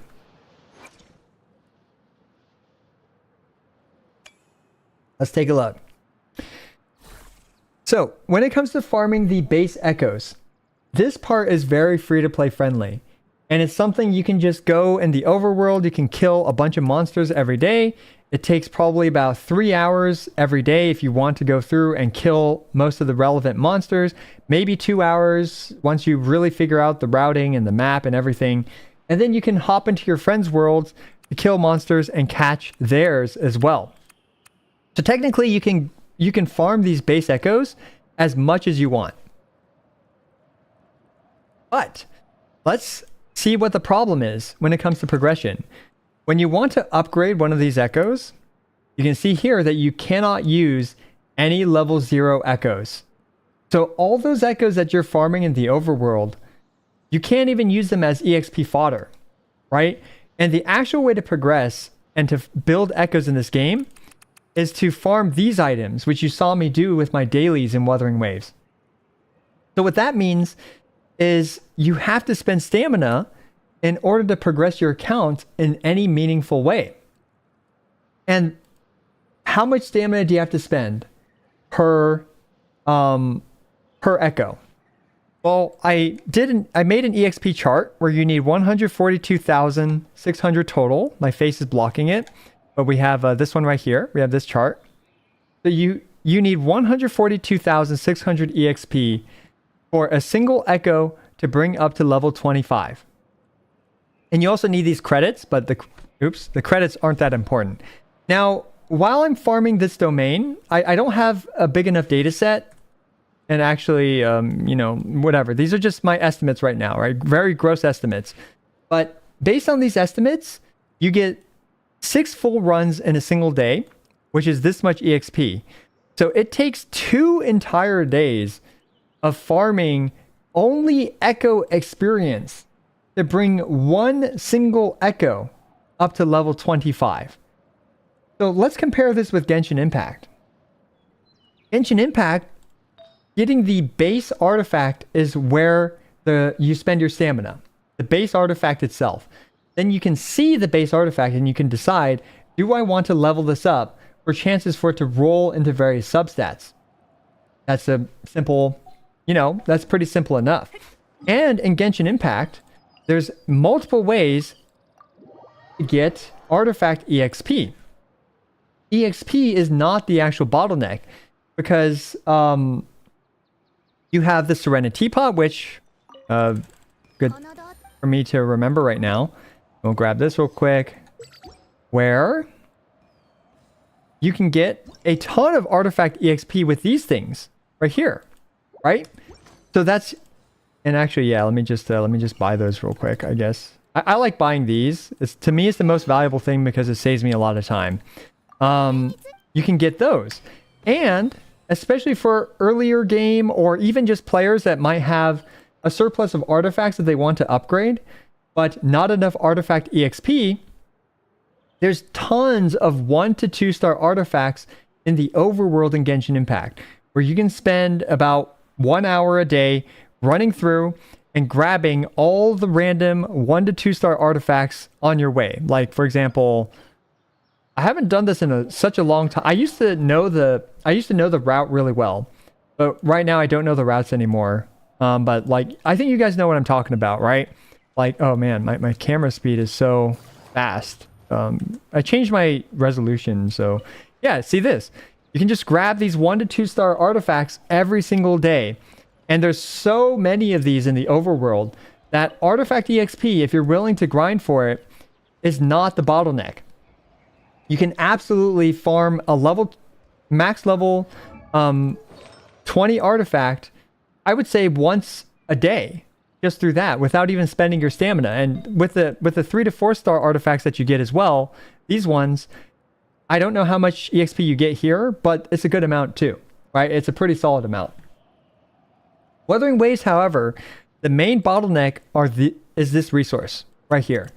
And it takes 2 entire days of only farming that resource to bring one of these dudes up to level 25. And trust me, that feels really bad. The progress is extremely slow in that regard. And let's not even talk about the substat issue. Okay, actually, no, we will talk about the substat issue. We will talk about the substats issue. So when you have a fresh one, like, just for content, let's upgrade one. Let's upgrade one. So let's pick a character. I guess we'll pick a wind one to upgrade. Sure. So we have Sierra Gale. Let's pick we'll start from 0. And crit damage. Do I have another crit rate one? I don't. Do I even have any that are worth leveling? Like, for real? Okay, I got this one. Yeah. Yeah. Let's level this one. Let's level this one as an example. You cannot see the substats here, right? So it's a complete gamble as to whether or not you get a desirable substat. And there are 13 different substats that you can roll from, with a lot of them being terrible. And for most characters, there are actually 5 optimal substats to get. For example, for this character, you want crit rate, crit damage, attack percent, energy recharge, and resonance liberation or resonance whatever damage, one of those damages. You actually want all 5 substats. So what this means is we can bring it up to level 5. And now we've spent valuable EXP on this, and we've unlocked one potential substat, but we don't know what it is yet. In order to find out what it is, we have to spend a premium tuner. So when we do this, this item is also resin or stamina gated, but I have not run out of these yet. However, I have a feeling that if you keep doing level 5 rerolls for the first substat, you will run out of these before you run out of artifact EXP. So it's kind of like, which one are you going for instead, right? So let's unlock this, and we get defense percent. Look at that. Absolute garbage. And now this is wasted. We wasted this ball thing. We wasted 25% of the experience here for that thing. Now, okay, I don't care enough about min-maxing my account because I don't plan to, like, you know, spend 2 to 3 hours farming different echoes every day. So we're just going to keep going, right? It's fine if I get some crappy gear, right? This is a closed beta. They're going to wipe it soon enough. They're going to wipe it. So you can bring it up to the next level and level it up. And now you can spend another one of these resources to bring it up. And we got resonance skill damage. It's also something I don't want, right? So we just keep going through these substats that we don't want. Now, what's the chance of getting 5 substats that you do want? Here it is. This is the percent chance. Okay. Assuming equal weight on all the substats, and since I'm terrible at statistics, I asked ChatGPT, and hopefully ChatGPT is right about it. But to get 5 specific substats out of 13 possible substats, it is a 0.077% chance. This is atrocious, even compared to Genshin Impact's the chance to get good substats, right? And so here's a few more numbers, right? That I just hammered out here. So what is this? We take this, right? So this is the average. This is the average chance. This is the average amount of attempts to get the average number of level 25 echoes to get one of these 5 substat relics or echoes. And then this is the number of days to max a single echo, which is 2 days. So then we need to get 5 of these for a single character. So we multiply this by 5. And then we divide this by the number of days in a year, which is 365. And then because we are foddering level 25s and feeding them into another artifact, right? Because you can fodder leveled up echoes into other echoes, you retain 75% of your experience. So that means that, you know, when you farm these EXP, you keep 75% when you re-roll it. So based on this very, very, very crude math, it will take 8.55 full years of farming if you want a single character to have a good set of 5 substat echoes, right? Now, obviously, people aren't going to target this. And I don't think the game is balanced around having all the correct 5 substats, but this is very bleak. Right? This is an insane amount of farming to get a perfect or even good echo. And we haven't even talked about the substat range.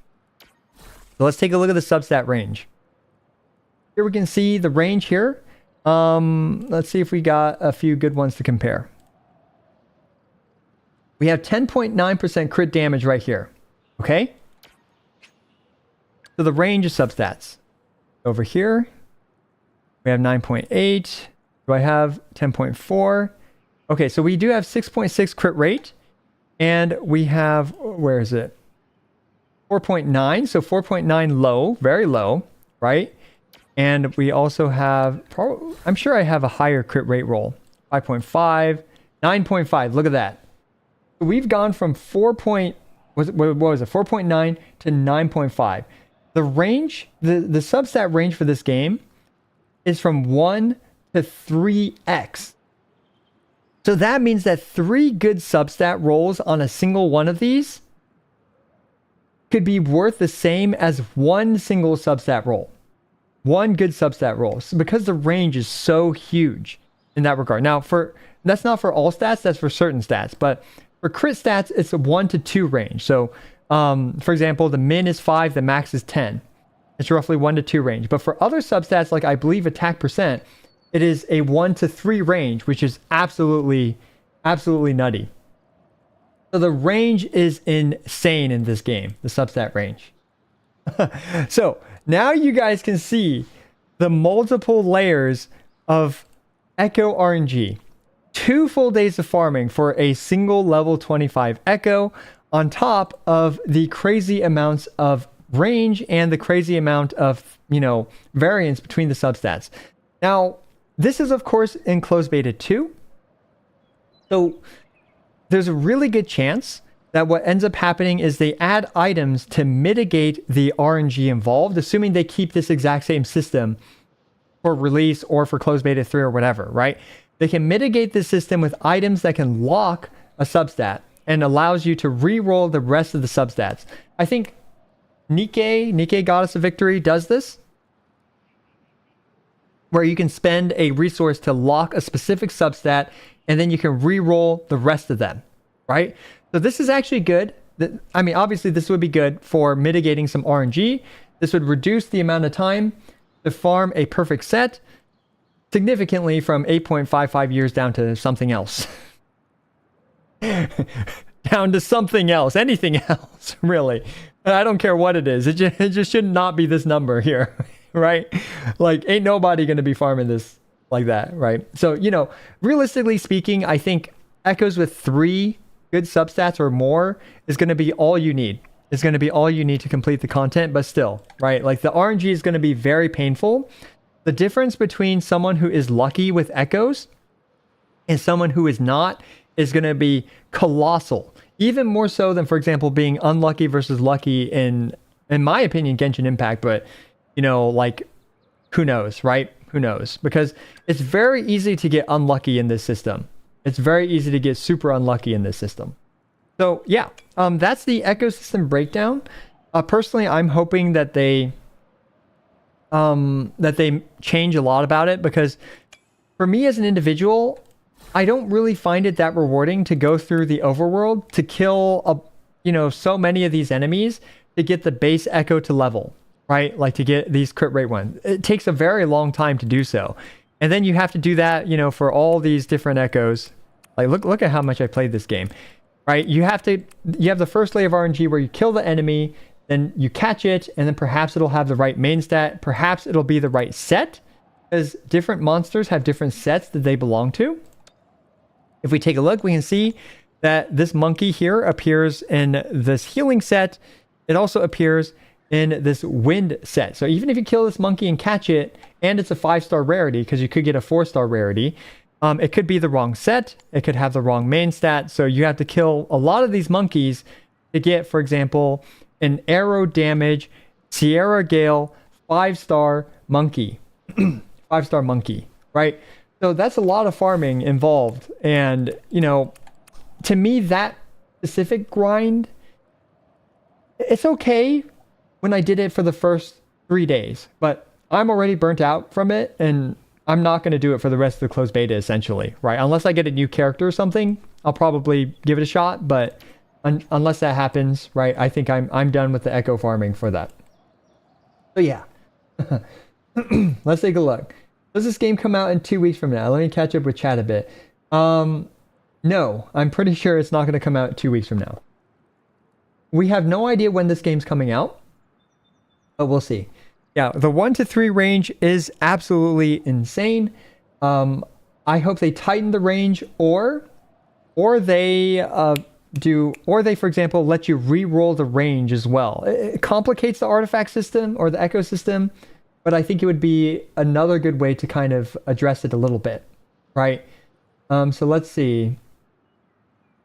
23 minutes to hit inspection, just change some stuff. Yeah, so I'm actually optimistic about Kuro Games changing a lot about the ecosystem, because they have definitely been very, very receptive from player feedback. So it's great that they're testing this out, and we're giving them our feedback. That's what we're doing, right? We're voicing these concerns, and somehow, some way, it's likely that some of this will reach them, and they'll be able to, they'll be able to do it.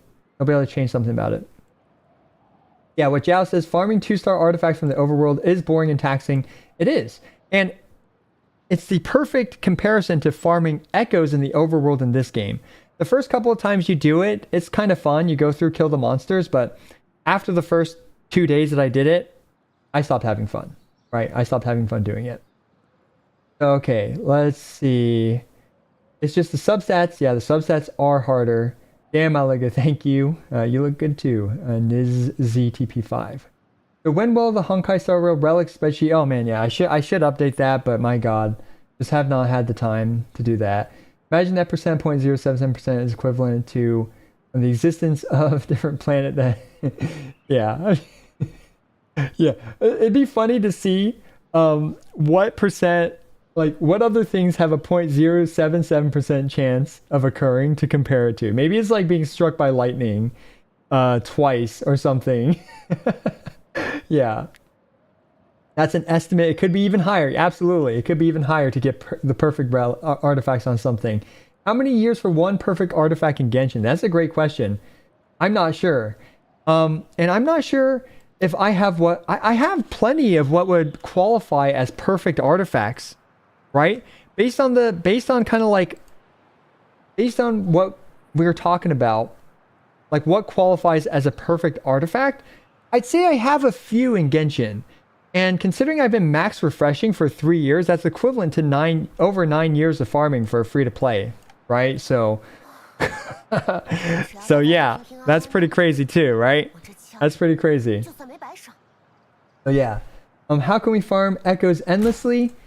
Yeah, okay. I'll just give you a quick example. So, you can farm the base echoes endlessly by going through and killing monsters. Like for example, I'll go kill this monkey real quick.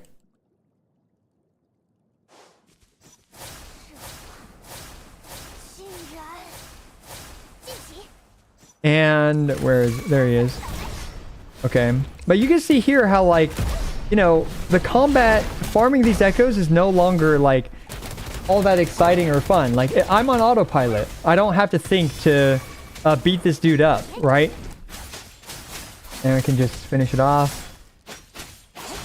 Right, so there's a chance that this thing will drop an echo, but we can see here that it did not drop an echo, so I can just keep killing this thing over and over and over and over and over and over until I get the proper echo that I want. Right? So that's how we do that. Is there a limit to echo collection or store? Yes, there is. And right now in Wuthering Waves, it's not properly implemented yet. So if we take a look, this is a closed beta. I fully expect them to fix this problem when the game's released. But you have a 2,000 limit to echoes, and you can't get rid of them easily. You have to click each one individually. Look at this. You have to scroll down. You have to click each one individually to delete. They'll fix this. This is something I'm 100% sure they will fix. Like bulk delete, or there's a different purpose for echoes. What I would like to see is you're able to break down fodder echoes that you don't want and trade them in for like an echo gacha, right? So that way you can farm a little bit less in the overworld if you have an echo gacha. Because, you know, farming in the overworld is it's just the grind, and you just have to spend a ton of time. So to mitigate that grind a bit and to add a gacha element without being pay to win, because this is not pay to win, right? That would be awesome. Just an idea, just a random idea. Does this game come out? Yeah, Honkai Impact 3rd. Okay, so when I was saying like perfect echo in this game, this does not even include high roll on substats. This is literally just the 5 correct substats. It's not even high rolls on them. If we talk about high rolls, we're going to be looking at before the end of time in order to accomplish that, right? Like what's the chances of a high roll versus a low roll? I have no idea. I have no idea. So let's see. Do you think it will be plausible to run this on mobile? Okay, so I played this game on mobile on my Red Magic 8S Pro, or whatever model of Red Magic 8 it is. And it runs well enough, but I can't imagine doing the hard endgame content. Like that sounds impossible on mobile.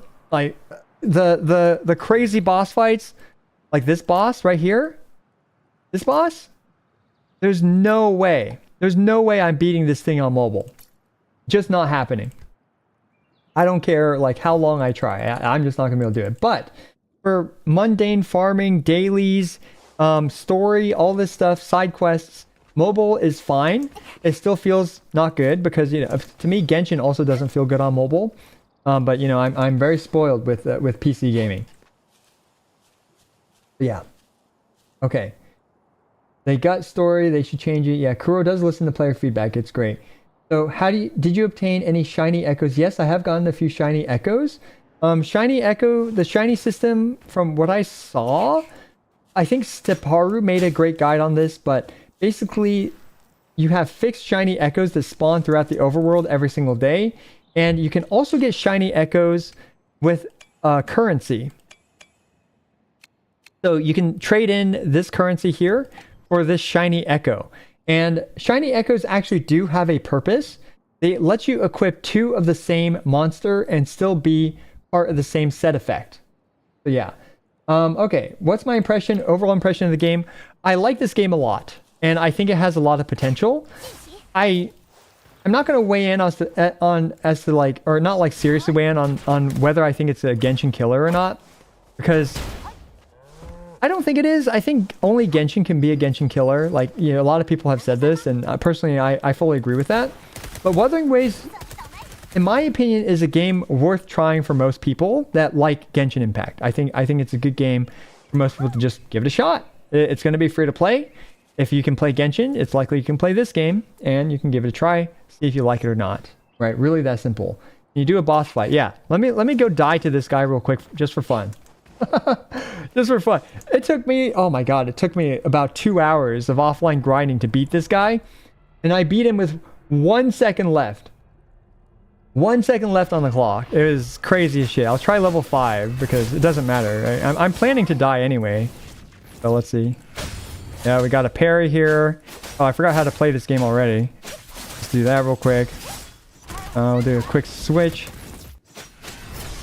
Just do that. A dodge real quick. To be safe. Oops. Okay. Yeah, I already forgot how to play this game. So, okay, we have this. Where is he?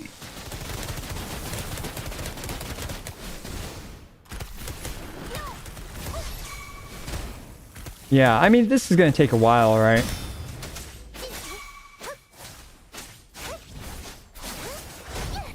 Okay, there we go. Oh, shit. I didn't die yet. Okay. Yeah, we'll just go ahead and die real quick. So, unfortunately, my Dunjing just doesn't do enough damage. Okay, yeah, you really have to pay attention a lot. Yeah, my Dunjing just doesn't do enough damage here. So, we'll just do an ultimate. Yeah, I'm not optimizing my rotations at all right now. But basically, Dunjing is probably one of the best characters right now. Yeah, I should have parried that, but, you know.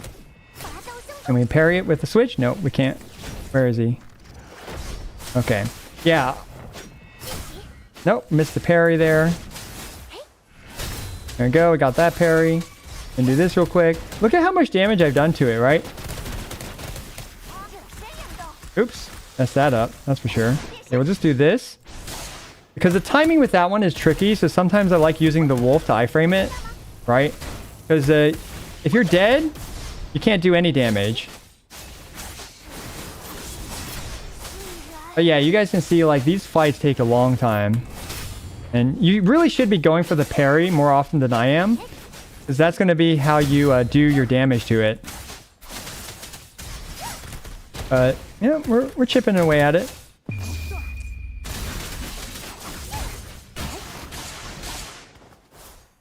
So I wasn't sure if the ultimate...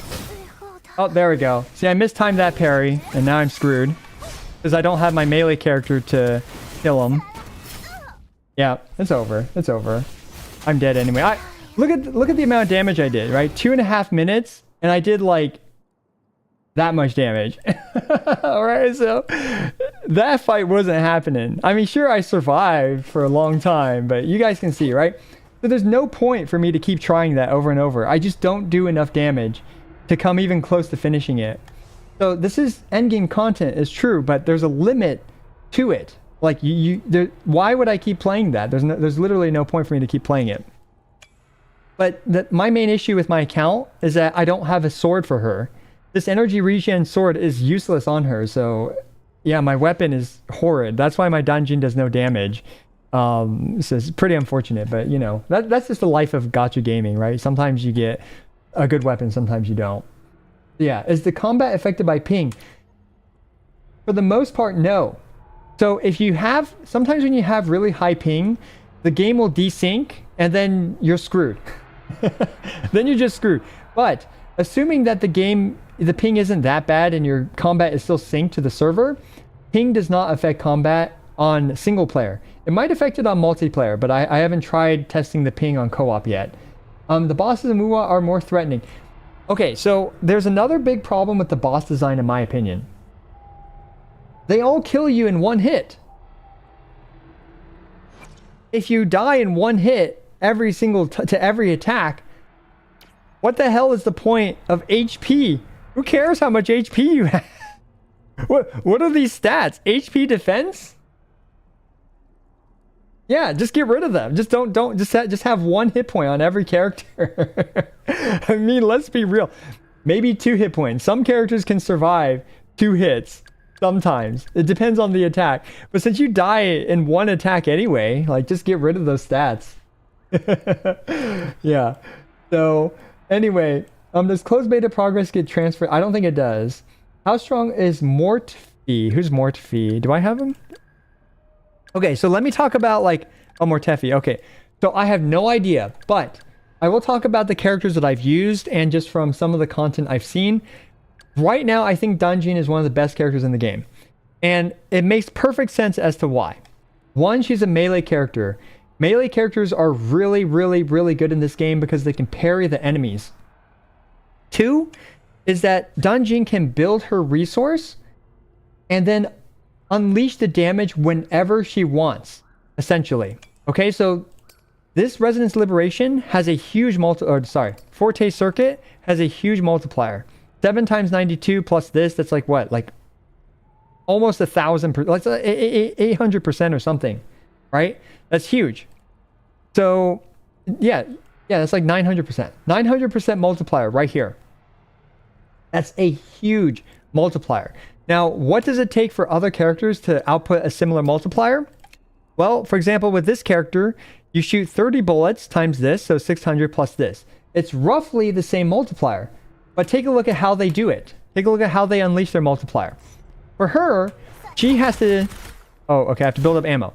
She has to do this for about 4 seconds, and then she can output that multiplier.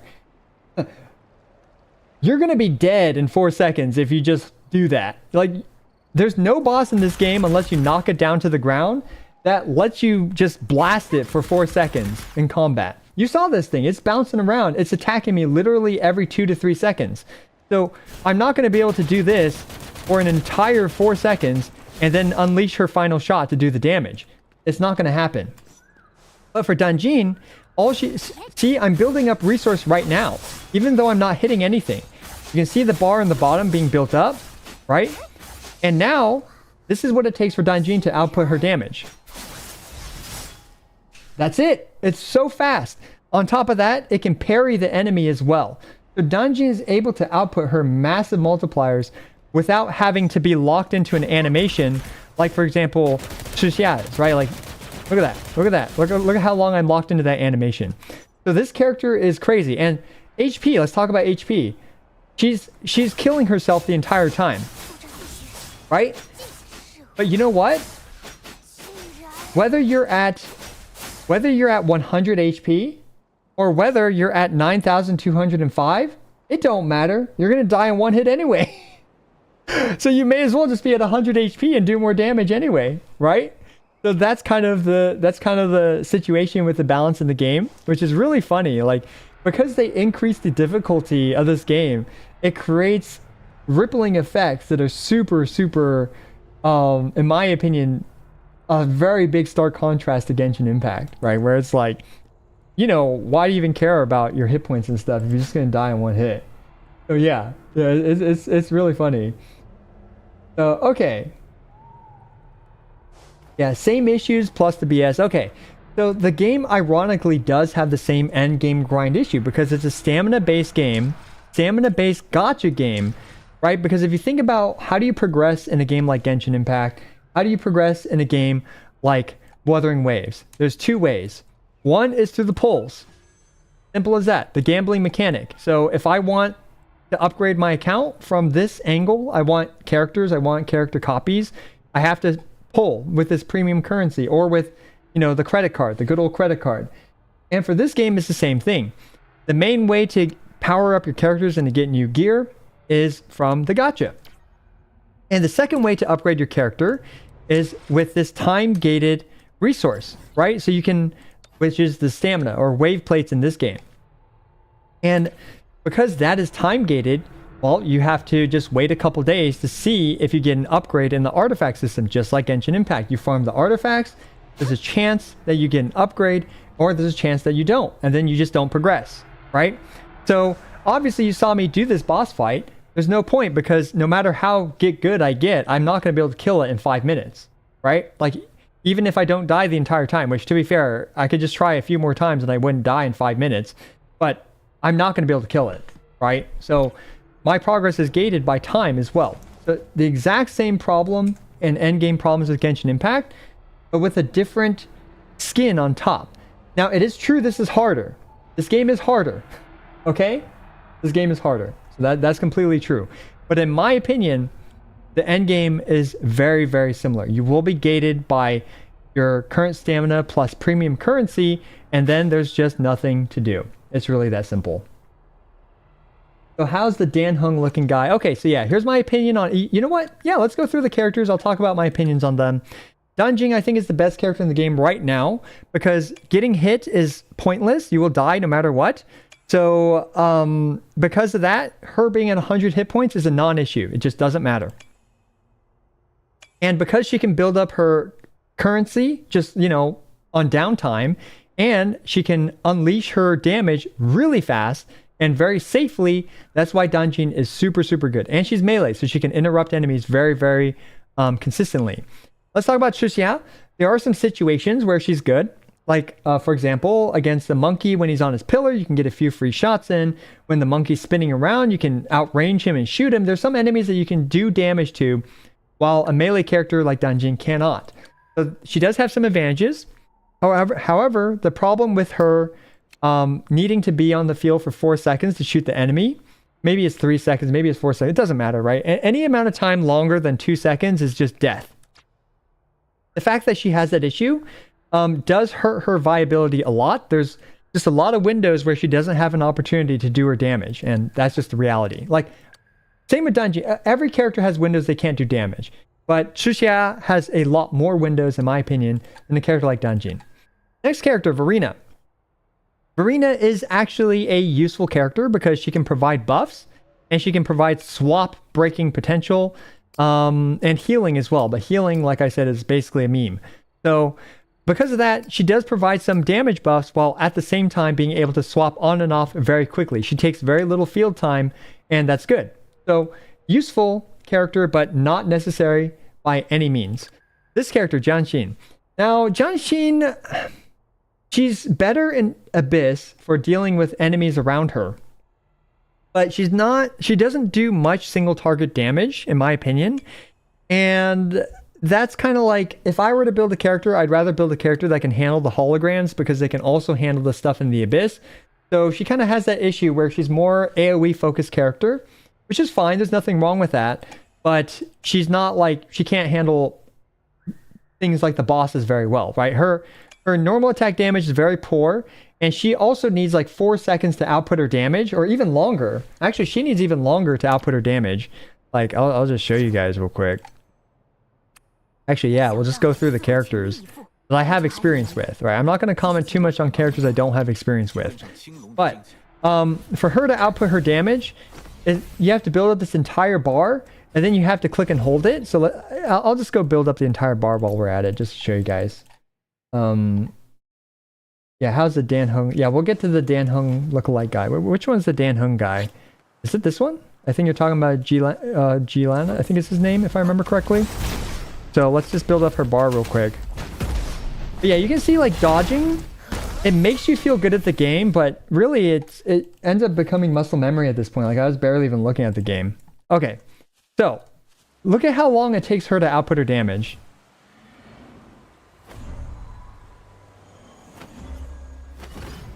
Yeah. That's not happening against that boss that you guys saw earlier. It ain't happening, right? She's dead by then. She's just dead by then. So, let's see. Next character. Next character. This guy. GN. So GN... he's really cool. Okay? But, let's just go ahead and build up his stuff too. So he has a big flaw in my opinion. And he's also appears to be whale bait from what I've seen, which I'll talk about in a sec. But at Constellation 0, ow, I have to build up his energy. So right now, he's doing very suboptimal amounts of DPS because he's not utilizing his burst. You can see how long it's taking me to build his burst. Ow. And we still haven't built up his burst even after all this time. Let's do a swap off as well. Okay. We finally built up his burst. Right here. Now he can finally actually do some real damage. So now he has this dragon mode where he deals his burst.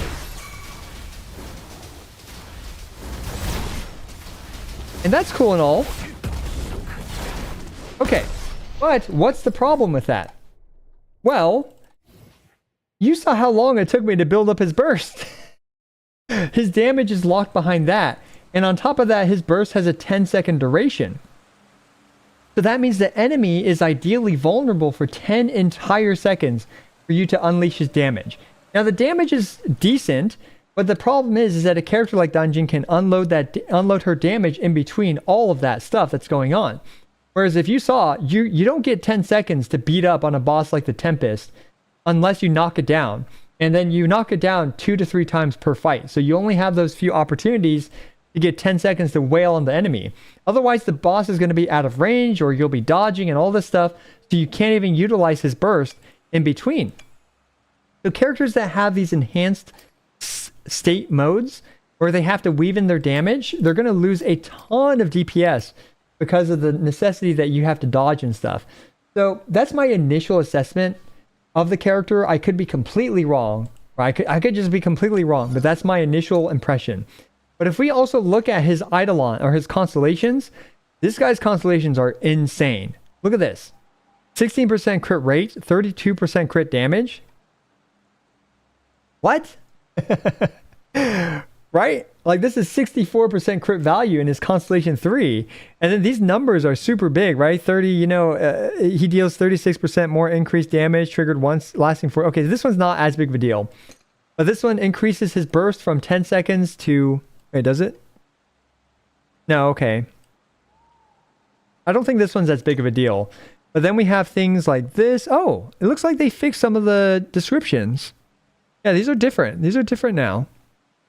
Heavy attack damage of characters in a team. Okay, so yeah, no, they're not as crazy as they were. Well, this one looks pretty crazy. This one looks pretty crazy. Something... Anyway, you guys get my point, right? This guy's whale bait. This guy's definitely whale bait. You guys are going to see him at Constellation 6, like, one cycle these crazy bosses and stuff. Maybe, right? Like, he could probably one cycle them at equal levels. But, it's going to be crazy to see what whales can do with him. I don't know. So, yeah. But at Constellation 0, even with this energy regen sword, you saw it took me forever to build up his ultimate, too. Right? It took me forever to build up his ultimate. So, I personally don't like him because of the way the current boss fights are structured, where you aren't able to just unload DPS for 10 straight seconds, and considering he has massive downtime, it's a big issue. It's a big issue. So what other characters? We have this character who's a healer. I don't know enough about her to comment. Now, we have this guy, Ling Yang. So Ling Yang, I don't have much experience, but from what I've seen about his kit, it's almost identical to GN's. He also needs his burst to do a bunch of big damage, and he will have an infusion window, like 10-second infusion window or whatever, right? 14-second duration, where if the enemy's jumping around all over the place, he's not going to be able to do his damage.